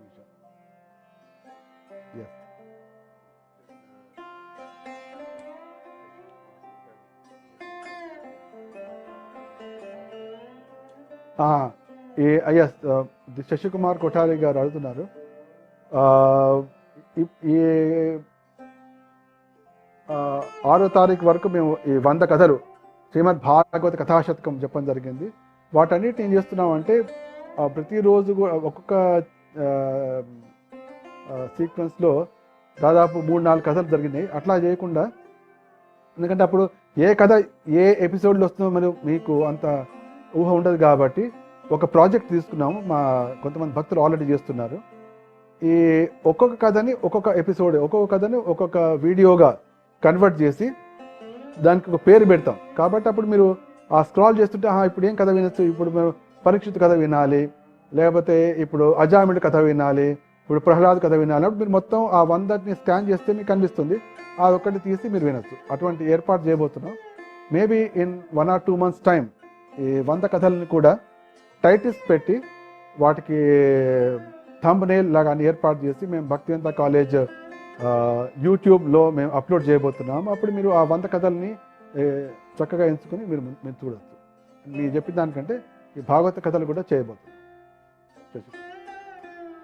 సో దీంతో ప్రశ్నలు కూడా పూర్తున్నాయి. అందరికి కూడా శుభాభినందనలు, అందరికి కూడా ఆశీస్సులు. అందరూ కూడా భాగవతం మీద రుచిని పెంచుకోండి, ఉత్తమ జీవనం మీద రుచి పెంచుకోండి.